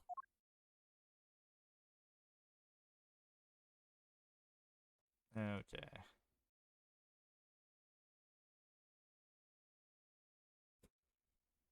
Fucking nod. You have something to add, Mr. Brushall? Uh-oh, his nose is picking up another scent. As I believe I mentioned earlier. Well, that's the thing, see? After he put his letter in that envelope, Mr. Misham sat there searching his desk drawer for something. Yes, a stamp, a so-called postage stamp, end quote. But you know, I don't seem to remember him ever finding one. Maybe he just ran out. Incidentally, we searched the desk drawer at the scene of the crime. There were no stamps, not a single one. That does pose a problem. How will you prove that the stamp was coated with poison? Actually, I'm glad no other stamps were found. It makes proving the stamp he used was poisoned possible. Good show, good show. You can't even prove there was a stamp at the scene in the first place. Well, let's hear what the defense has to say anyway. Where's your evidence that proves the existence of this poison stamp? There we go. Well, that certainly is a cute little frame. And by little, I mean really little. It was on the victim's desk, Your Honor. Quite empty, as you can see for yourself.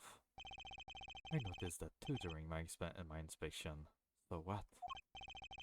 Apparently you weren't as observant as you should have been. You see, when you saw this frame, it was missing something quite important. Missing something? Yes, a pale bluish stain in the inside of the frame.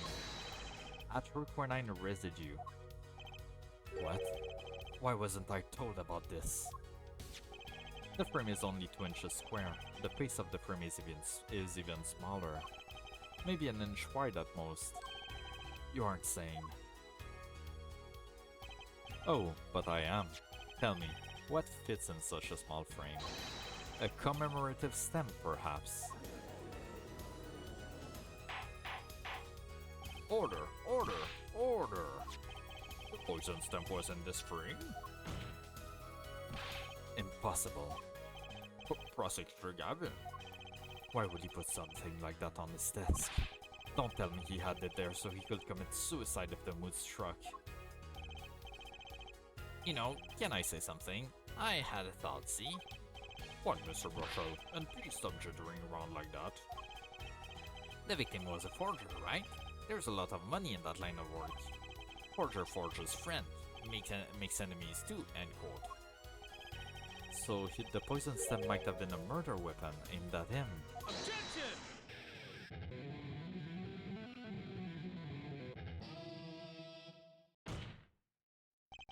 Oh, rich. That's rich. Leave the ridiculous flights of fancy to the Gaviner's song lyrics, please. Finally, something we agree on. The stem was a murder weapon? Nonsense. Murder is a simple business. Who would go to such lengths? No one. Oh, I disagree. Again? Recall, if you will, the victim's reclusive lifestyle. Drew Misham hid from the world. He avoided meetings. His only contact with the outside world was the mail. The mail? Now, if you wanted to kill someone you couldn't meet but you knew read letters, a stamp would be the perfect weapon. Ridiculous. Where's your proof? I want proof. Show us evidence that this poison stamp was sent to him as a murder weapon. I might not have evidence, per se, but things are finally starting to come together. What is it, Apollon? Your fists are trembling. I think I know what happened. I don't believe it, but I can see it. I think I know how Mr. Misham was killed. Well, fill us in, Mr. Justice. A certain piece of evidence points to the truth, Your Honor. I can show you how someone with the intent to kill sent Mr. Misham the stamp of death.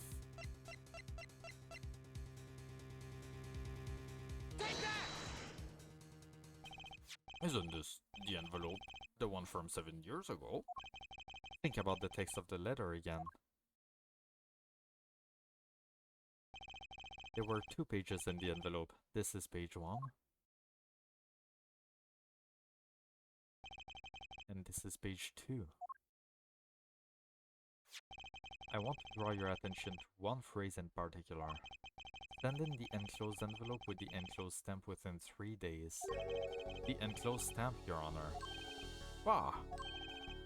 In other words, if I have this straight, the stamp poison on the stamp, lick lip gasp, end quote.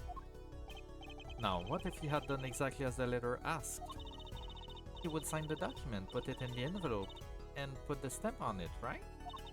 Then he would put it in his letterbox. 15 minutes wouldn't have elapsed between affixing the stamp and mailing the letter. But the clock started ticking, and when the time came, he drew his last breath. And the murder weapon would be taken away from the scene. Quite conveniently, thanks to the postal system.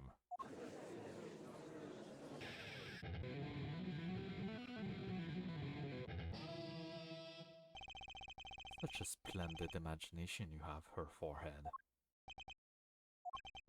Let me confirm one thing with you, if I might. So, this poison stamp was inside this envelope from 7 years ago.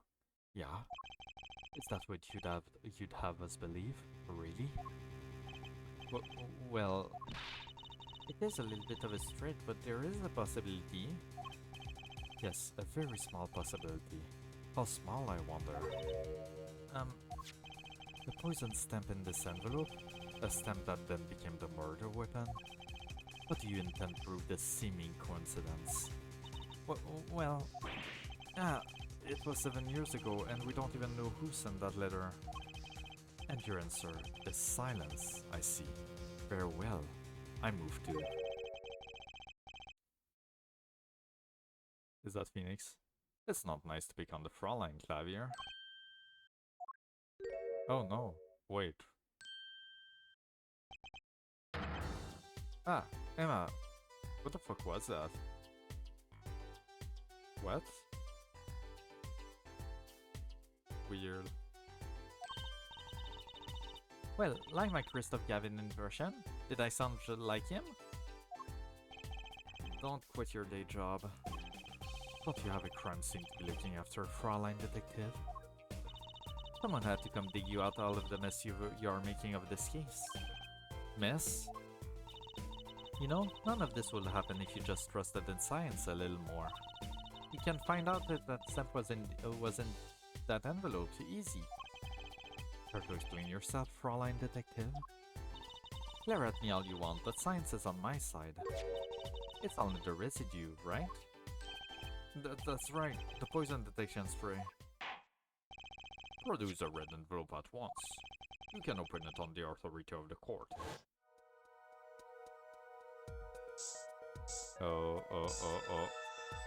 I got lucky there.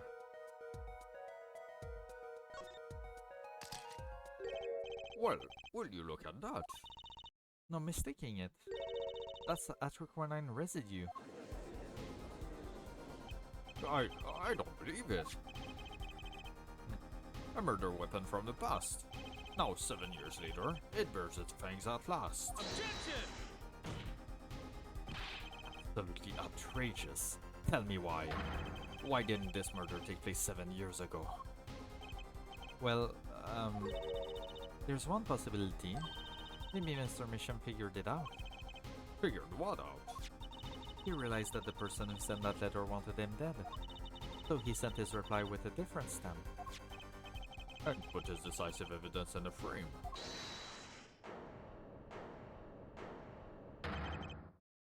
Oh god. You're still here? Hey, can I make a statement here, on the record? I, Spark Racer to Brussels, claim this scoop as mine. Drew Misham killed in cold blood. By sender of 7-year-old letter, end quote. No, maybe something more succinct. Star falls after 7-year delay, end quote. Order. I see no room for further argument there. Though I admit this is all coming as quite a shock. To think that the murder weapon reached his mouth after 7 years. Tempest take us straight to afterlife, end quote. Uh-oh, I think the witness is a bad influence on our judge. I see no need for further debate on this matter. The sender of that letter 7 years ago could hardly have been our defendant. Apollo, I think we just won. Well, this court finds the defendant, what's gonna happen? There's no way it's that easy. Objection! Yeah. Fuck off, Gavin. Is this a bright future of our legal system? Prosecutor? Gavin? I take it to the afterlife from 7 years ago. Tickets for Gaviner's show are invalid after 2 weeks. But it doesn't make sense any other way. It boggles my mind that so many people haven't noticed this. There's a fatal contradiction in her forehead's claim. A contradiction? A poison stamp was placed in this envelope 7 years ago. Whereupon it was framed until now. If that's the case, then why would Drew Misham have done what he did? Emma explained that. He must have realized it was poison. Yeah, but why did he use it now? Yeah. Herein lies the rub. 7 years ago, the forger Drew Misham sensed the traps and put the stamp in the frame. I do not debate this, but this begs the question. Why 7 years later did they use that stamp on the night of the murder? Surely you don't mean to suggest that Mr. Misham simply forgot? He put the murder weapon in the frame on his desk for 7 years and forgot? You expect us to believe he sprang the trap on himself?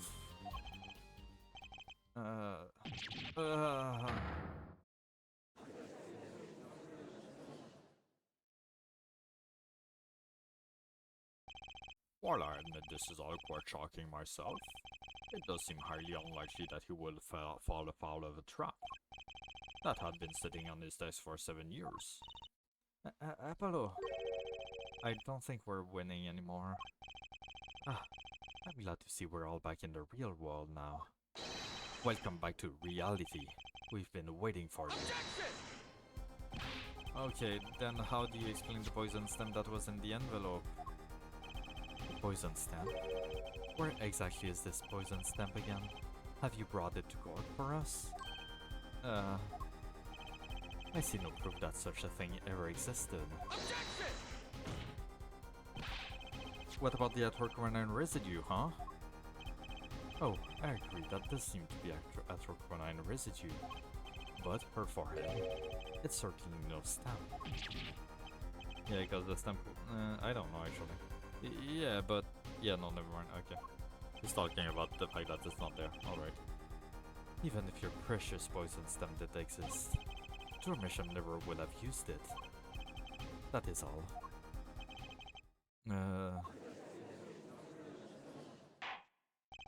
I believe we've come to a conclusion, again. Apollo, were we wrong the whole time? I can't believe it. The poison traces match up. It can't be coincidence. I'd like to bring some closure to this issue sometime this year. Mr. Justice? Yes, Your Honor. Let's review the facts and see where we stand. 7 years ago, Drew Misham received a red envelope. There were traces of the poison atroquinine on the document inside that envelope. A similar trace was also found at the crime scene. On this tiny picture frame, the defense has indicated the possibility of a yellow envelope. An envelope that left the scene of the crime with the poison stamp on it.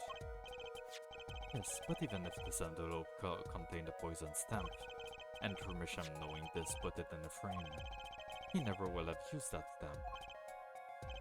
I'm afraid you're right, which means there is a fatal flaw in the defense's case. I haven't been on the wrong track this whole time, I'm sure of it. The traces of atroquinine, the envelope, the frame, and Drew Misham's mysterious death. They're all connected somehow. Well, Mr. Justice, do you have a conclusion for us? The defense stands by its case, Your Honor. We've seen that the logical outcome of the evidence makes no sense, which means that one of our clues must be a fake. Ah, a fake clue. Fascinating. And if we find this fake, your wild fantasies will prove quite reasonable, yeah? The fake clue that's thrown off the poison's trail is none other than... Huh. Interesting.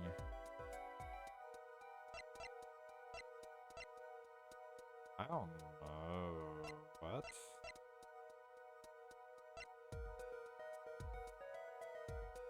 I feel like it can't be the frame, because like the frame is our whole case at this point.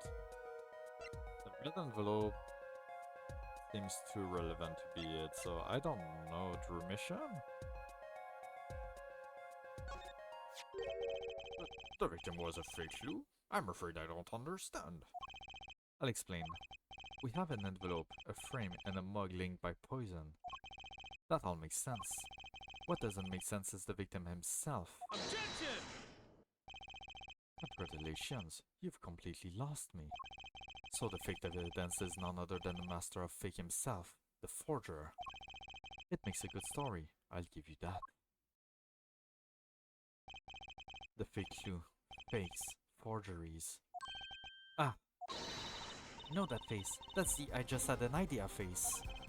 I don't know if I'm right, but I'm going with it anyway. What if our forger is the fake? Come again? 7 years ago, our forger sniffed the trap and stepped aside. 7 years passed. Now the forger stumbles upon that very same trap and dies. Why? Because it's not the same person? That's what I want to know. Because the forger who was killed was a fake. Huh. Here we are again. The victim was a fake? One forger smelled the trap, one forger fell into the trap. That's two forgers, and one of them was a fake. Okay. Order, order, order! So you are telling us that Durmisham, the victim, was a fake? Well, if he was the fake, who was the real forger? You'd better not be claiming there was some kind of switcheroo.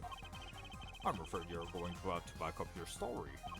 Mr. Justice, show us just who the real Durmisham was. If Durmisham wasn't the real forger, there's only one other person could have been. Understood, Your Honor. Forger Durmisham was himself a forgery. That's where we're going. Okay.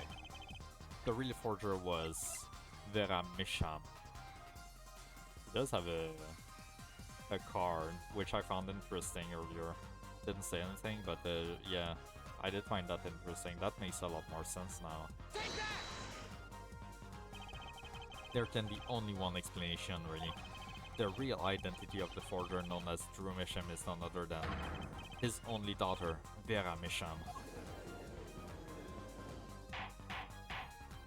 Order, order, order! Mr. Justice, this is going out on a limb, even for you. I kinda agree. I mean, Vera? A forger? But consider it before you write it off entirely. If you look at the paintings in the studio, one fact becomes quite clear. Forgery had been taking place in that studio for quite some time. The forger wasn't caught in that trap 7 years ago. This can only mean that the one who was caught in the trap wasn't the forger. Well, actually, that does make a certain kind of sense. One more thing.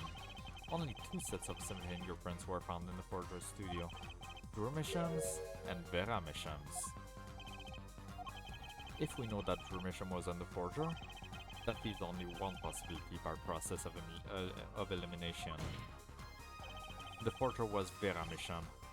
Well?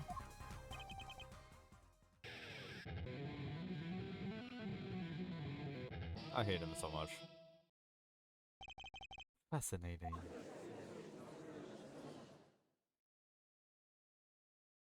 Oh, there she is. Vera Misham,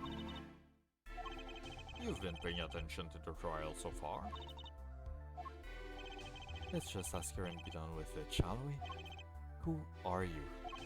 Who is the forger, Drew Misham? Uh-oh. Is she gonna pass out again? Was that an expression of emotion I saw on her face? She's staring at holes in Prosecutor Gavin's face. I'm used to being stared at by Frauleins, believe me. Though they usually talk to me too. Tell us, were you the one who forged those works of art?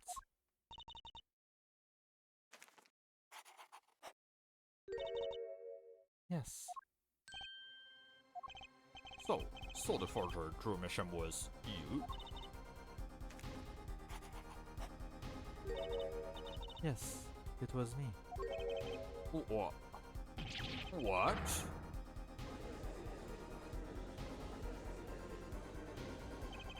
The court was in an uproar, and it wasn't coming down. We had to break for a 10-minute recess. To be continued. Oh.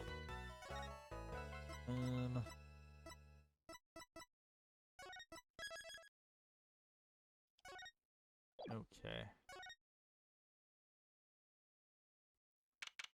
October 8th, 1:24 p.m. District Court, Defendant Lobby number 6. Do I take a break? What time is it? 4:10.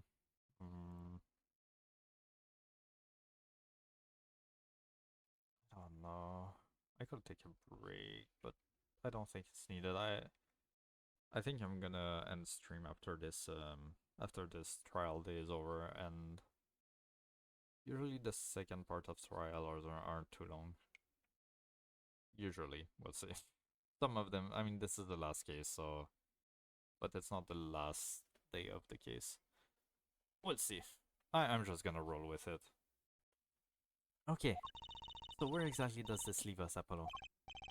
Well, the Drumisham who was killed wasn't Drumisham the forger, basically. Huh?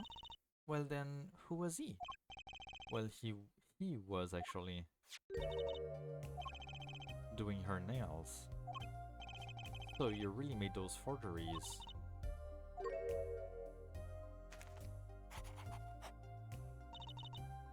Yes, her father. I know, it was wrong. Will you tell us how it happened?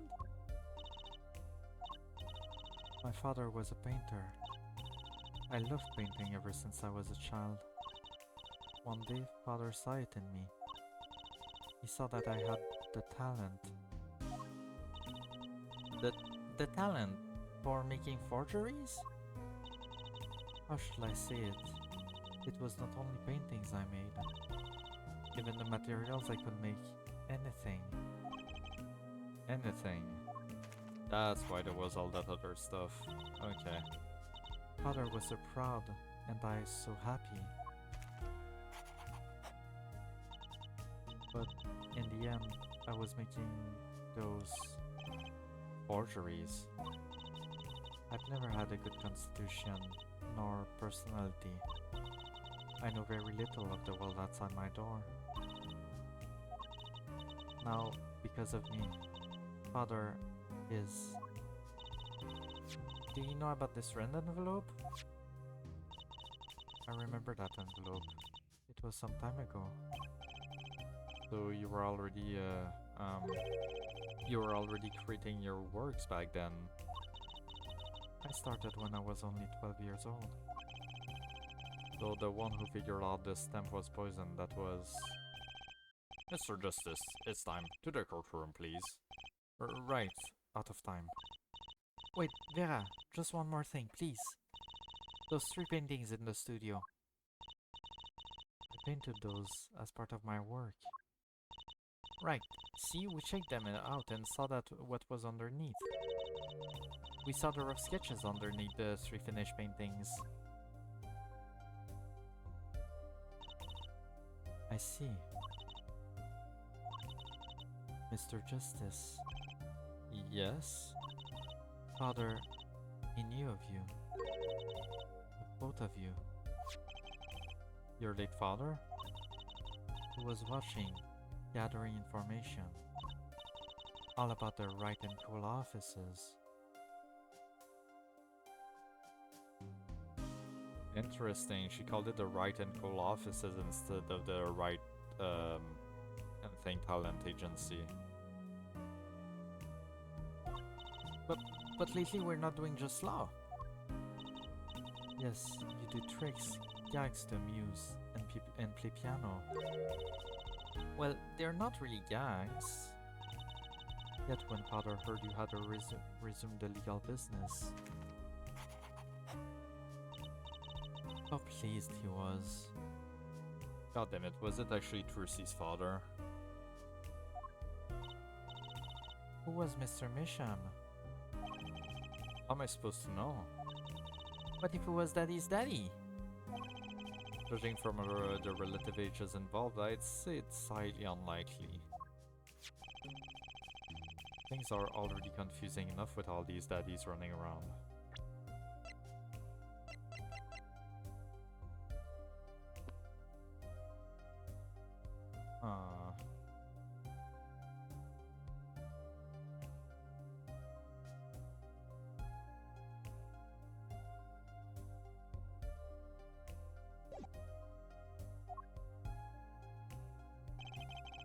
We know that the victim's daughter, Vera, was the forger. What does this mean for the case? Guess we're about to find out. Okay, let's see here. October 8th, 1:36 p.m. District Court, courtroom number 3.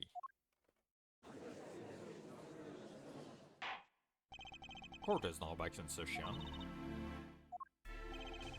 Vera seems pretty tense. It's practically chewing her fingernails clean off. Perhaps you could begin by telling us how it all worked. How did you set up this true Misham Forger persona?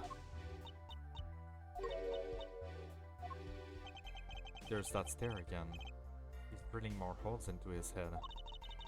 I know it's hard for you, but hey, he is a handsome guy. What's hard? Very well, miss, if you would. Did you really make those detestable forgeries? Perhaps you'd rather answer my question. Were you the one who painted that painting? The remarkably similar one? Yes. I painted it, yes. Father praised me quite highly for it. So, she was the one who made the forgeries. Yet she did not wish to reveal the truth of their operation. So the victim was a stand-in, a decoy. To the world at large, he was the forger, not her. I've done a bad thing. I have, haven't I? Regardless, we need a little more information. About, for instance, this. You have seen this before, yeah? Yes, it was in this drawer. Very well, you may proceed with your testimony. Tell us everything you know about this envelope.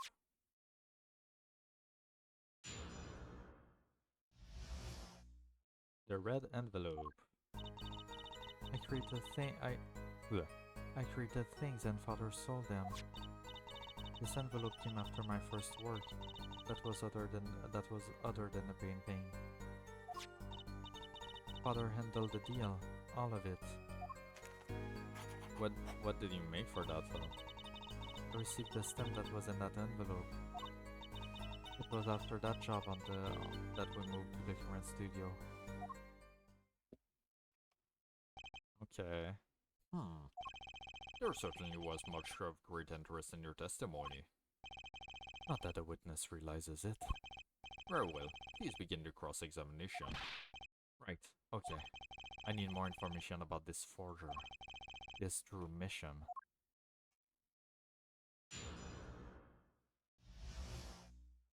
The red envelope. I created things and Father sold them. So these things you are making, you mean paintings identical to other paintings, right? The closer they were, the happier Father was. Was happy too. Still, you're quite young now. When did you begin this work? My first painting sold when I was 12. Your Honor, she had no idea what she was doing was illegal. Objection! Easy there, little attorney. You're not here to defend her for the crime of forgery. True. Please, tell us more about this envelope. This envelope that may very well have killed your father.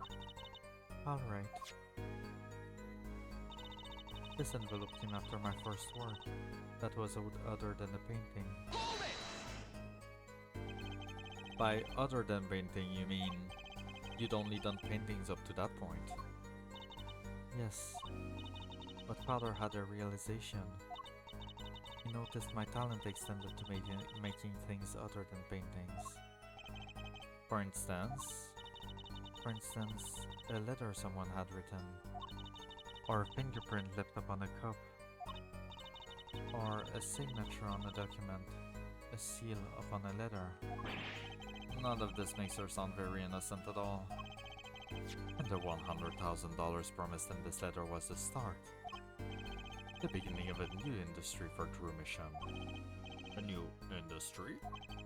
The creation of items to be used in criminal proceedings. Forging evidence, in other words. Uh-oh. Father handled the deal, all of it. Yeah.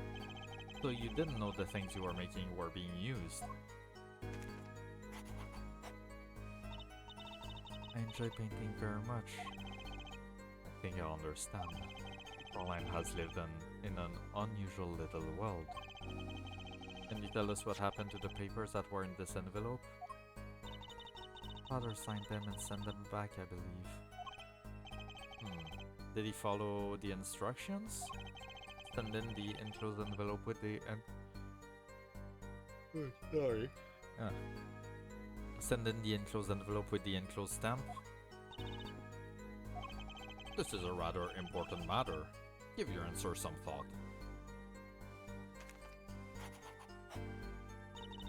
I received the stamp that was in that envelope. What do you mean you received it? Did I do something wrong? You didn't use that stamp because it was dangerous, correct? Deadly poison on the back at Rookwenine. Objection! A moment, her forehead. You can't force an answer upon the witness. Now then, perhaps you will tell me, Fräulein Vera, why did you receive this stamp? Is something wrong? It was beautiful. Why? You mean it was one of those commemorative stamps? Yes, I think it was.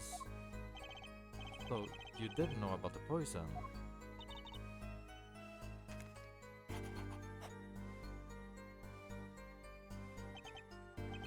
I guess not. The trap failed by chance, by mistake.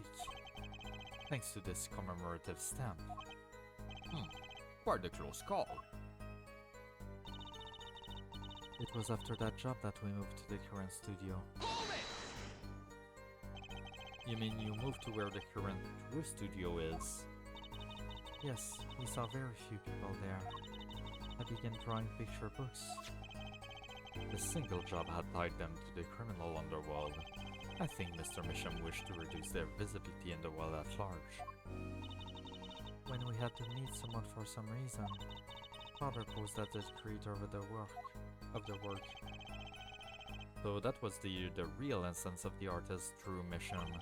You did the work and he supplied the face. So, you really didn't know anything, did you? You had no idea how much danger you were in.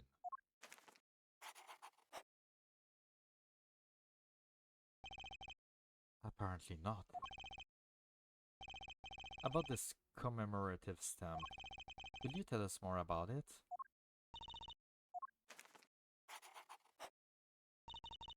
It was very pretty. And more than that, Yes? it was a picture of people I liked at the time. This is something new? People I liked at the time. Apparently we've got some cross-examination yet ahead of us. If you will be so kind as to continue your testimony, Fräulein.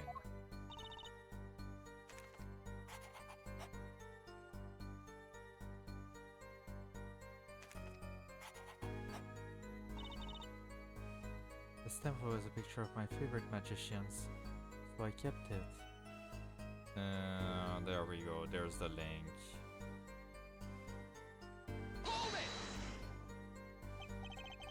Magicians? I love mysterious things. I always have.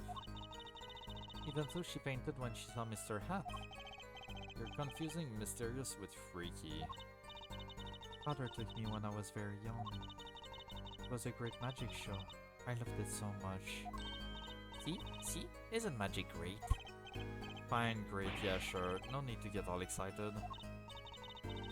But the magic troupe we saw disbanded soon after. I was quite sad. Did she just say what I think she said? Magic troupe? Now where have I heard that before? The red envelope came after she'd completed her first job. That makes it a letter from her client, whoever wanted the forgery made. Apollo! We're close. We just have to piece together the parts. A deadly weapon in a red envelope. The path it took to take Drew Misham's life. I created things, and Father sold them. Oh wait, Damn it, come on.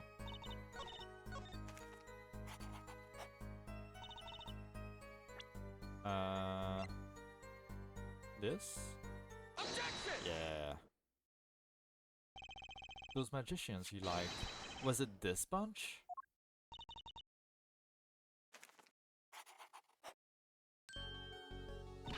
Apollo, they're not a bunch? I see. Still, I have to wonder. Why include a commemorative stamp like that in the business letter? Good question.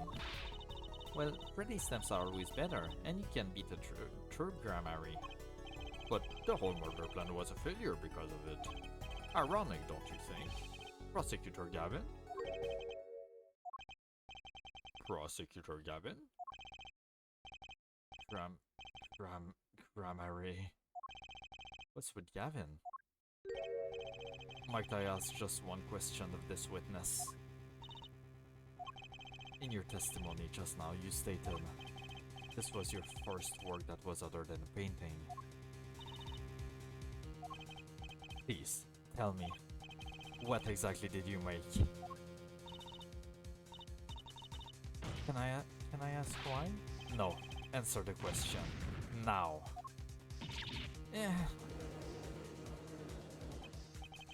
Prosecutor Gavin, you're usually not the one whose volume concerns me. Yes, it is unbecoming of me.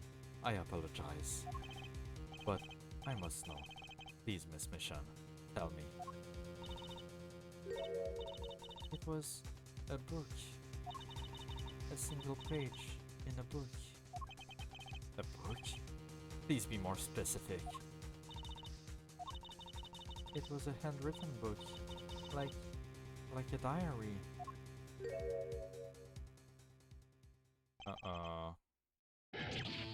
No, I don't know.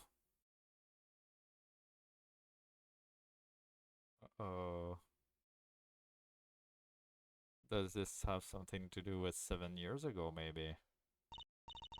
I mean, we do know because it was the envelope. Yeah, okay. It does.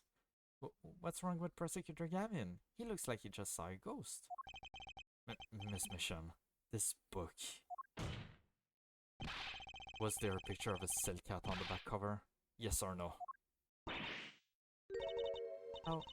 How did you know? Objection! Prosecutor Gavin, the defendant is answering all of your questions. Stop badgering her. He's told you nothing, has he? Your solid mentor. Nothing. Solid? Who? Phoenix Wright. Who else? Daddy? He never told you about the trial 7 years ago. About how he came to lose his attorney's badge. It was a certain piece of evidence that decided his fate, you know. A certain diary. On the back, it bore the mark of a silk hat. What? Phoenix Wright, tossed out by the profession by false evidence. And the forger who made that evidence. Is this girl standing right in front of me? Vera, you must tell us. The evidence you made was used in the trial 7 years ago.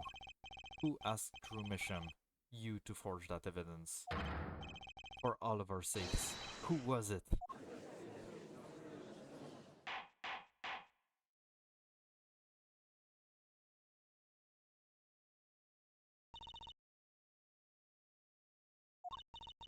We only met once.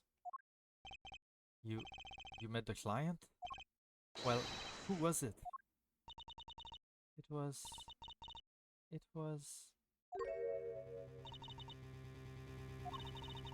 What's going on with Vera? He's staring at Prosecutor Gavin's face again. Yes, what? Is there something about me? I remember clearly. I remember who gave me the book. The diary. Who was it? Ah! Vera! Oh shit. Ow. The ball. Okay.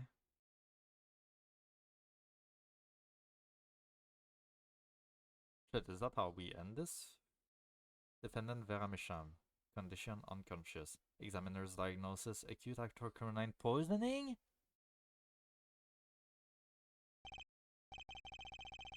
Since the recording of the trial for the murder of Drew Misham. Vera Misham was, during the trial, poisoned by an unknown assailant. The dosage was just under the lethal amount, sparing the defendant's life. Oh my god. She is currently in intensive care and is not to be disturbed for any reason.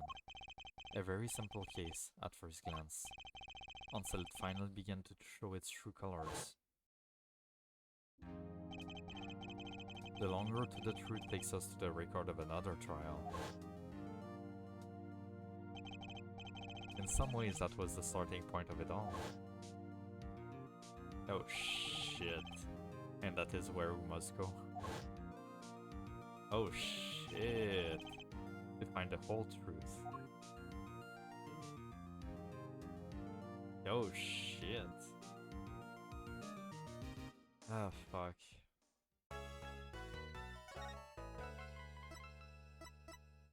That, Give me a sec. I'm not gonna look at anything too much, but let's go back to the walkthrough. This one. This. I just want to see how long it seems to be.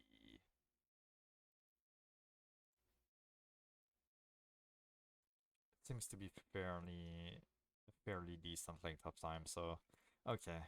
Yeah, we're gonna start with this next week then. Very excited, so that's gonna be fun. I don't know what to expect quite yet, but that's gonna be fun. I'm excited about next week. Okay, this last case is redeeming this game so far. Honestly, this last case is, yeah. The rest of the game kind of very meh. This last case though, much better. But yeah, that's gonna be it for tonight, because it's gonna get late and my voice is already getting a bit tired. But yeah, we'll be back tomorrow with Hades 2, which we're gonna start doing more surface runs. We did 2, I think, last week. Very excited about seeing what's next up there. And yeah, that's gonna be it for tonight. Thank you everyone for watching, for lurking, for hanging out. Have a good day, have a good night. I'll see you guys tomorrow. Bye bye!